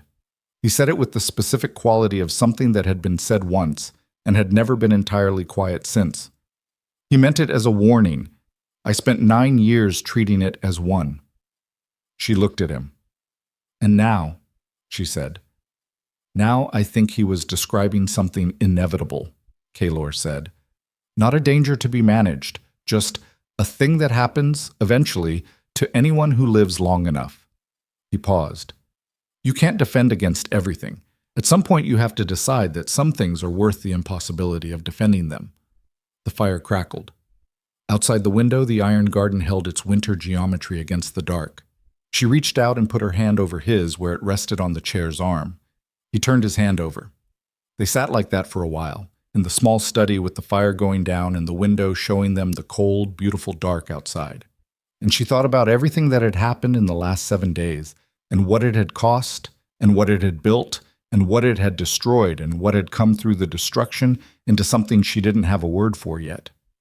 She thought about 6 years of keeping records inside a house that didn't know she was keeping them, about the specific, patient labor of witnessing, of refusing to let things disappear simply because the people in power wanted them to, about Aldra with her paper and Roseth with her laundry passage, and Fen with his trembling hands on a staircase, and Vance keeping accounts for the man who killed his son because his daughter needed him to keep doing it. She thought about what it meant to build something from those materials. Not the grand materials, not armies and political maneuvers and imperial confrontations, though those too, but the other materials, the ones that didn't make it into the documents, the 15 years of keeping paper, the 4 years of carrying trust, the decisions made in the dark by people who had no institutional position and no formal power, and who did it anyway because they had determined that the alternative was a kind of death that they refused to die. She thought about what kind of empire you could build if you actually accounted for those materials, if the people who kept the records were given the credit for what the records accomplished, if the invisible labor of maintenance and witness and small daily resistance was incorporated into the architecture rather than swallowed by it. She thought it was possible. She thought it was very hard. She thought it was the only kind of building worth doing. They left the study when the palace had gone quiet around them. The ball concluded, the guests dispersed into the night. The formal machinery of imperial entertainment packed away until next year. The corridors were lit by the night staff and moved through by the servants of the invisible infrastructure, the people who did the work that made the formal events possible and who were never in the room when the events occurred. A young woman mopping the corridor near the east wing looked up as they passed. She was perhaps 17, with the red-knuckled hands of someone who had been doing wet work in cold water for hours. She looked at them with the quick assessment of someone who had learned to evaluate the people she encountered in corridors by the quality of how they moved and what their movement communicated about their awareness of her presence. Kaelor looked at her. "Thank you for your work tonight," he said. The girl stared at him. Seraphine watched this exchange with the specific attention she had been bringing to everything about him since the cliff road, and she found that it had the same quality as the coat on the cliff and the coffee in the cold room and the way he'd moved through 1,800 soldiers in the dark. Not performance, not strategy. The natural behavior of a man who had been built by war into someone who understood that every person in a space was a person. The girl went back to her mopping. They reached the guest quarters the palace had provided in the chaos of the evening's aftermath. Adjacent rooms, adjacent in the way of people who had arrived together and were being housed together without anyone having determined what the nature of the together actually was. The corridor between the rooms was narrow and lit by a single lamp. They stood in it. She looked at him. He looked at her. "The Emperor's study," he said. "Tomorrow morning." "Yes. We'll need to determine tonight how we present what Aldra gave us." "Yes. And the 7 names. 3 of them are directly connected to the grain trading network. If we present them correctly, they become the mechanism for dismantling the system rather than simply identifying its participants." "Yes." He looked at her for a moment. "You've already thought through how to present them." "Most of it," she said. "The rest I'll think through tonight." "Alone." She looked at him. The word had landed with a specific weight. Not quite a question, not quite an offer. The kind of word that existed in the space between what 2 people understood and what they had said they understood, which was a space she was learning to move through differently than she had been moving through it. She thought about what she wanted, clean, without the layer of calculation. "No," she said. He was quiet. "Not alone," she said. I'm not performing certainty about this. I'm genuinely uncertain about most of it. But I know that I have been alone in every room I've been in for a very long time, and I am tired of it, specifically in a way that I've been not naming because naming it felt like something I couldn't afford." She held his eyes. "I can afford it now, I think. I'm choosing to try." His face did the thing it had been doing all evening. The fraction extended, the thing underneath the control allowed to exist at the surface for longer than it had ever been permitted. And what was in it was not the geological layer below grief, not the recalibration of strategic intelligence, not the compression of something enormous into a manageable space. What was in it was simply him. The man underneath the 9 years and the exile and the war and the careful architecture of a person who had built everything from the ground up because everything had been taken and who had not, in all that building, built anything for himself. He reached out and tucked a piece of her hair behind her ear with a gentleness that was entirely inconsistent with the hand that had pulled her back from a 60-foot drop and entirely consistent with everything she had been learning about him since. "Seraphine," he said. Just her name. The way she had said Lucien's name in the ballroom. Not the formal address, not the managed distance. The actual name. In the voice of someone who had been paying the kind of attention that resulted in knowing a person. "Yes," she said. The lamp in the corridor burned steady. The morning came the way northern winter mornings came. Reluctantly, without enthusiasm, the light arriving more as a concession than a commitment. She had slept, which surprised her. Deeply, which surprised her more. The specific sleep of someone whose body had finally received confirmation that the crisis had passed and had immediately collected on 6 days of deferred rest without asking permission. She woke in the gray light and lay still for a moment and took inventory the way she had been taking inventory every morning for 6 years. The state of things, the risks, the calculations, the preparation for whatever the day required. The inventory this morning was different from any morning she remembered. The risks were not gone. The work was not finished. The Emperor's study was in 2 hours, and the documentation that Aldra had given them changed the negotiation in ways that were not fully mapped yet, and the 7 names and the network and the reconstruction of what Lucien had built and what would replace it were all still ahead of her. But underneath all of that, underneath the inventory and the preparation and the forward calculation, there was something that had not been there yesterday morning. A ground. Not safety in the simple sense. She had learned enough about the world to know that simple safety was a condition that existed only in the periods between crises, and that the crises came regardless of how carefully you prepared for them, and that the preparation was valuable and necessary and did not prevent the crises. That was not what she meant. She meant something more specific. The specific internal condition of a person who knows what they're standing on, who has looked at the ground beneath them, the actual ground, not the performance of ground, and found something that would hold. She lay still and felt it and did not immediately move to analyze it, which was itself a change from 6 years of mornings when everything had to be processed before she could let herself simply exist in it. She thought about Kaelor. She thought about the corridor and the lamp and the word not alone and what had come after, which had been exactly what she had meant when she said it, and exactly what she had needed, and also something she had not had language for before it happened, and now had language for, and was holding quietly in the part of herself that she had been keeping most carefully closed for 6 years. She thought about what came next, not with dread, not with the compressed anxiety of a person who had learned to dread morning, because morning meant another day of surviving inside a house that required her survival to be invisible. With something that was neither excitement nor dread, but something between them, the specific feeling of being on the edge of something genuinely unknown, which could be navigated toward rather than simply endured. She got up. The Emperor's study was a room that told you everything about the man who inhabited it, if you were the kind of person who read rooms. She was that kind of person. It was smaller than she had expected, not the ostentatious space of a man who needed his environment to announce his power, but a functional working room with the specific clutter of actual use. Documents on every surface in the specific organized chaos of a man who knew where everything was, but whose knowing was not communicable to anyone else. Books pulled from shelves and left open at specific pages, and then covered by other documents as newer problems superseded the previous ones. A desk that had been used for 40 years in the same position and had worn the floor beneath it in the specific way of things that have been exactly where they are for so long that the world has shaped itself around them. The Emperor sat behind it. He looked older in this room than he had looked in the ballroom.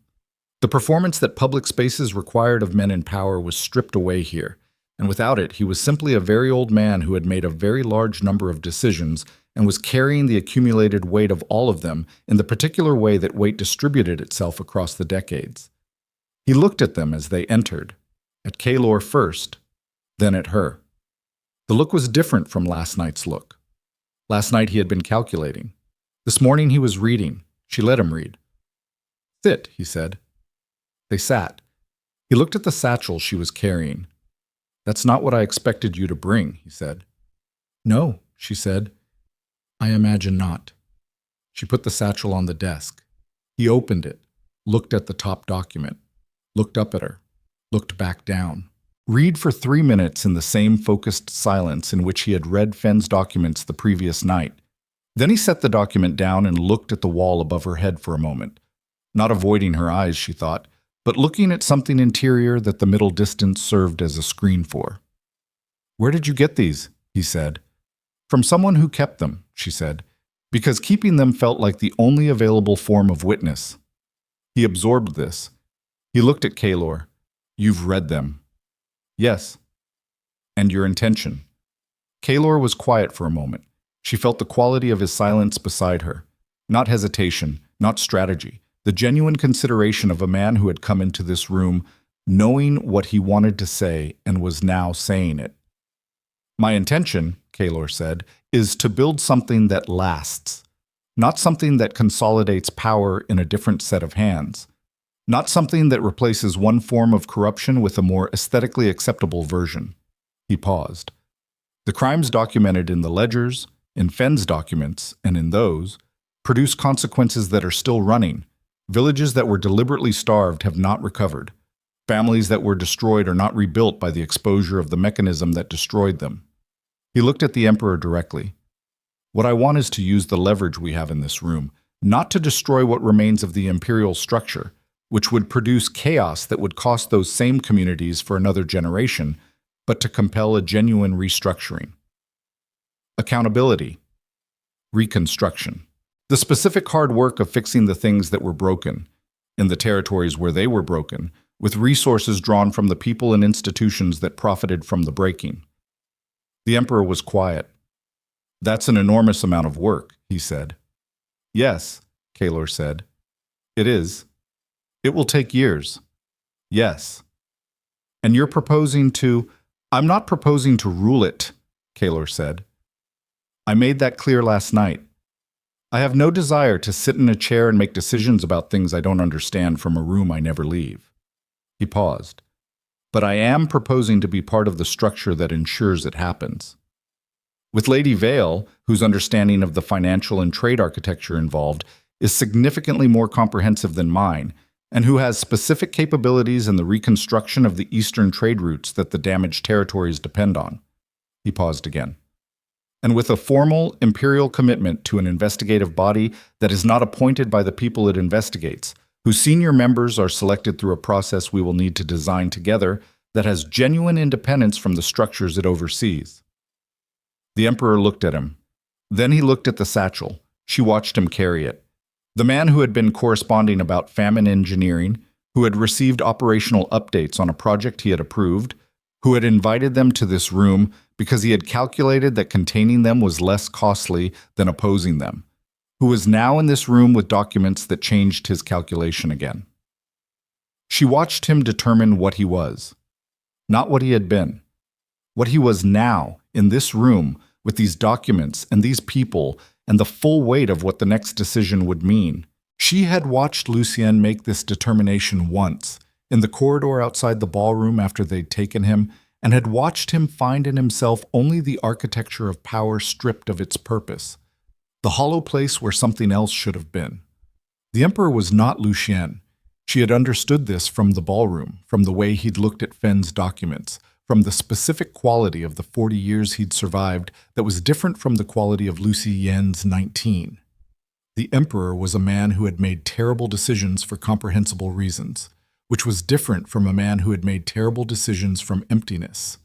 The comprehensible reasons didn't excuse the decisions, but they meant there was something in him that could be appealed to that wasn't simply the calculation of personal survival. She waited to see if she was right. The Emperor looked at her. "You have been quiet," he said. "You weren't talking to me," she said. A fraction of something moved across his face. "I'm talking to you now." She looked at him.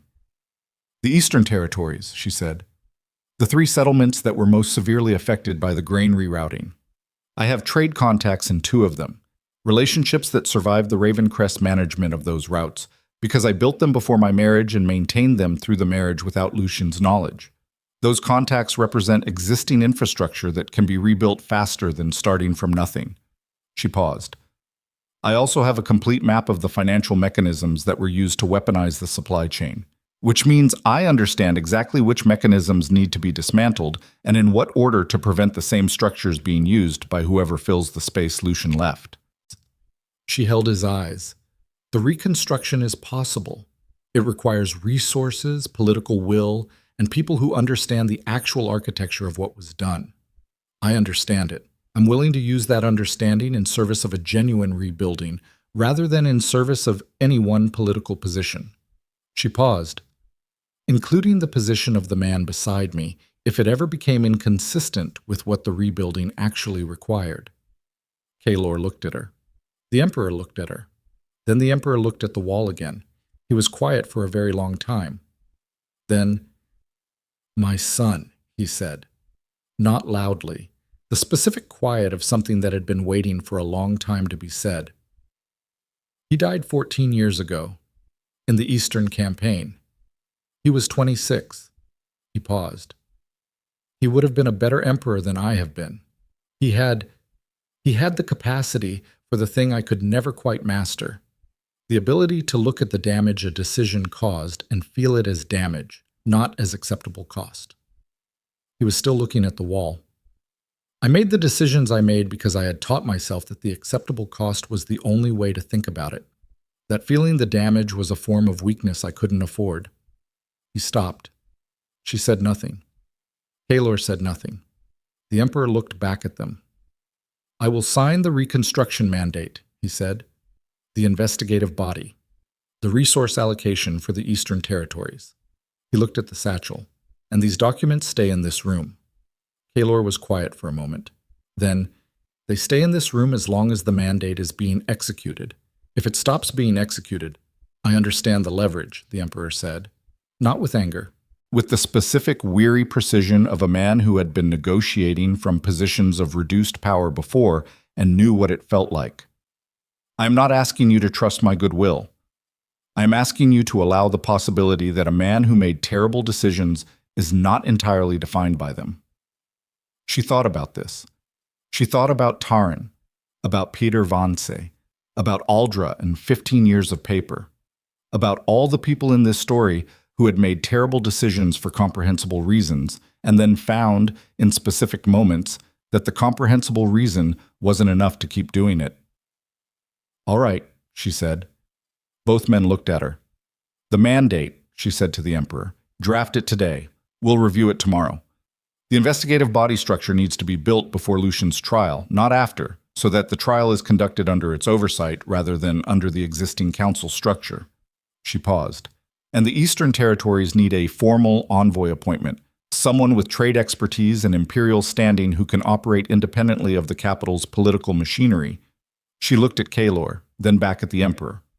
"I'll serve in that capacity if the appointment is genuine rather than ceremonial." The Emperor looked at her for a moment. "Lady Vale," he said, "I am beginning to understand why Lucien found you threatening." "He found me threatening," she said, "because he understood what I was worth and believed that things with value belonged to whoever was powerful enough to hold them." She paused. "He was wrong about the second part." The Emperor almost smiled. The meeting ended an hour later. They walked out of the palace into the winter morning. The capital was doing its ordinary things, market vendors establishing their positions, the commercial traffic of a city that didn't pause for the dramas of its formal center, the specific continuing noise of a large number of people living their lives in proximity. She stood on the palace steps and felt the cold air and breathed it. Kaelor stood beside her. "Eastern envoy," he said. "Yes." "Iron Vale is north." "I know where Iron Vale is." "It's not east." "No," she said. "But it's also not the only place that needs rebuilding." She looked at the city in front of them. "What did you plan to do with Iron Vale, now that the exile is over?" "Keep it," he said. "It's a good fortress. The northern trade routes need a stable point. The army needs a home." He paused. "And I have 9 years of relationship with that place and the people in it that I'm not interested in abandoning because the political circumstances have changed." "No," she said. "Neither am I." He looked at her. She looked at him. "We have a lot of geography to manage," she said. "Yes," he said. "That's going to require a specific kind of arrangement." "Yes," he said again. "I'm not going to perform uncertainty about what I want the arrangement to be," she said. "I've spent 6 years performing everything, and I'm done with performing things that are actually true. Tell me what you want." She looked at the winter city. She thought about the Eastern Territories with their damaged supply routes and their recovering settlements and the work of years that it would take to actually fix what had been broken rather than simply exposing the mechanism that broke it. She thought about Iron Vale and its Black Sea cliffs and the army that had followed a man for 9 years because they believed in something, and the specific quality of what it felt like to be inside something that people had built with genuine intention rather than political calculation. She thought about what she wanted. Clean. "I want to do the work," she said. "Both of it. The Eastern Territories and the Northern routes. The rebuilding and the stability. Not one or the other. Both. Because they're connected in ways that the people who separated them didn't understand or didn't care about, and the connection is where the actual leverage lives." She paused. "And I want to do it without going back to the version of myself that survived by being invisible inside someone else's architecture. I don't know exactly what that looks like yet. I know it requires a different kind of arrangement than I've had access to before." "Beside me," Kaelor said. "Not behind." She looked at him. "That's what I said at the ball," she said, "when you told me to stay behind you." "I was wrong to ask," he said, "or not wrong to want. I understand the wanting, but wrong to ask." He paused. "I'm not going to stop wanting to put myself between you and the things that could hurt you. That's a thing that's going to exist regardless of what I decide about it. But what I decide about it can be different from what I wanted to do in the moment." He held her eyes. "Beside you. That's what I'm deciding." She thought about the architecture of what he'd just said. She thought about the difference between what someone wanted to do in the moment and what they decided to do with the wanting. The gap between impulse and choice, which was where everything that mattered actually lived. She thought about 6 years of learning to survive in someone else's house. She thought about 7 days of learning to build something in her own. "All right," she said. He reached out and took her hand. Not carefully this time. The careful was still there in the quality of it, the awareness of what he was holding, but the tentativeness was gone. The quality of a man who had made a decision and was done with the space before the decision, who was standing on the other side of it and finding, possibly for the first time in 9 years, that the other side had room to stand in. They stood on the palace steps in the winter morning, with the capital continuing in front of them, and the work ahead of them, and the specific, clear-eyed knowledge of everything it would cost and everything it would require. She thought about what Lucien had said in the mill, in Taryn's account of what he had passed along. The crack in what he'd believed was solid, the specific way that power hollowed you out when it was the only thing you were building toward, when every decision was in service of the next position, the next alliance, the next consolidation, until the power was very large and the person inside it was very small. She thought about Kaelor, who had been offered the power and had kept asking what the power was for, who had built an army in exile because the alternative was letting something wrong remain uncontested, not because he wanted the thing that winning would give him, who had looked at a woman on a cliff road and seen something worth stopping for, and had brought her in from the cold, and had spent 7 days being exactly what he was, with no performance of it, and who was standing here now having chosen something he understood he couldn't defend and was choosing it anyway. She thought about what it meant to build a life from those materials. She thought it was going to be harder than the last 7 days. She thought it was going to be considerably better. The army was waiting. The Eastern Territories were waiting. The investigative body and the mandate and the years of work were waiting. Taryn was waiting somewhere, with his impossible position and his one withheld act of preservation, waiting to find out what came next. Roseth was in the city somewhere, probably already planning her next 3 moves. Fen was recovering from having descended a staircase in front of 400 people with his hands not entirely steady, and would wake tomorrow still a trade secretary and would have to determine what that meant now that it meant something different. All of it was waiting. She and Kaelor walked down the palace steps into the capital morning. The silver wolf banners of Iron Vale were still flying above the city. She had seen them from the study window, from the guest corridor, from the palace steps. The army had not moved. 1,800 soldiers in a mill 2 miles outside the city, waiting for the word that determined what they did next. The word was coming, but not yet. Not in this moment. In this moment, there was just the winter morning and the city living its ordinary life around the extraordinary night it had just been through, and 2 people walking into it carrying everything they'd built and everything it had cost and the full, clear-eyed knowledge of what came next. She breathed the cold air. She thought about a cliff road in a storm 6 days ago, with wolves circling in the fog and 60 feet of black water below her, and nothing left of what she'd built except the record she'd refused to let disappear. She thought about black horses in the darkness. She thought about a military coat on her shoulders and a voice saying something valuable and the specific structural quality of a decision made in a moment when the options had been wolves and a 60-foot drop and an unknown man who had reached out his hand. She had taken the hand. Everything since then had come from that. She thought about all the people who had reached out hands in this story and the ones who had not, and what the difference had cost, and what it had built, and what it meant that even the people who hadn't been able to reach out, even the Captain Hales and the Rayans, even Taryn in his 2-year impossible position, had still made small choices inside their impossible positions that had mattered, that had added up to something, that had been the difference between a plan that worked and a plan that had been destroyed.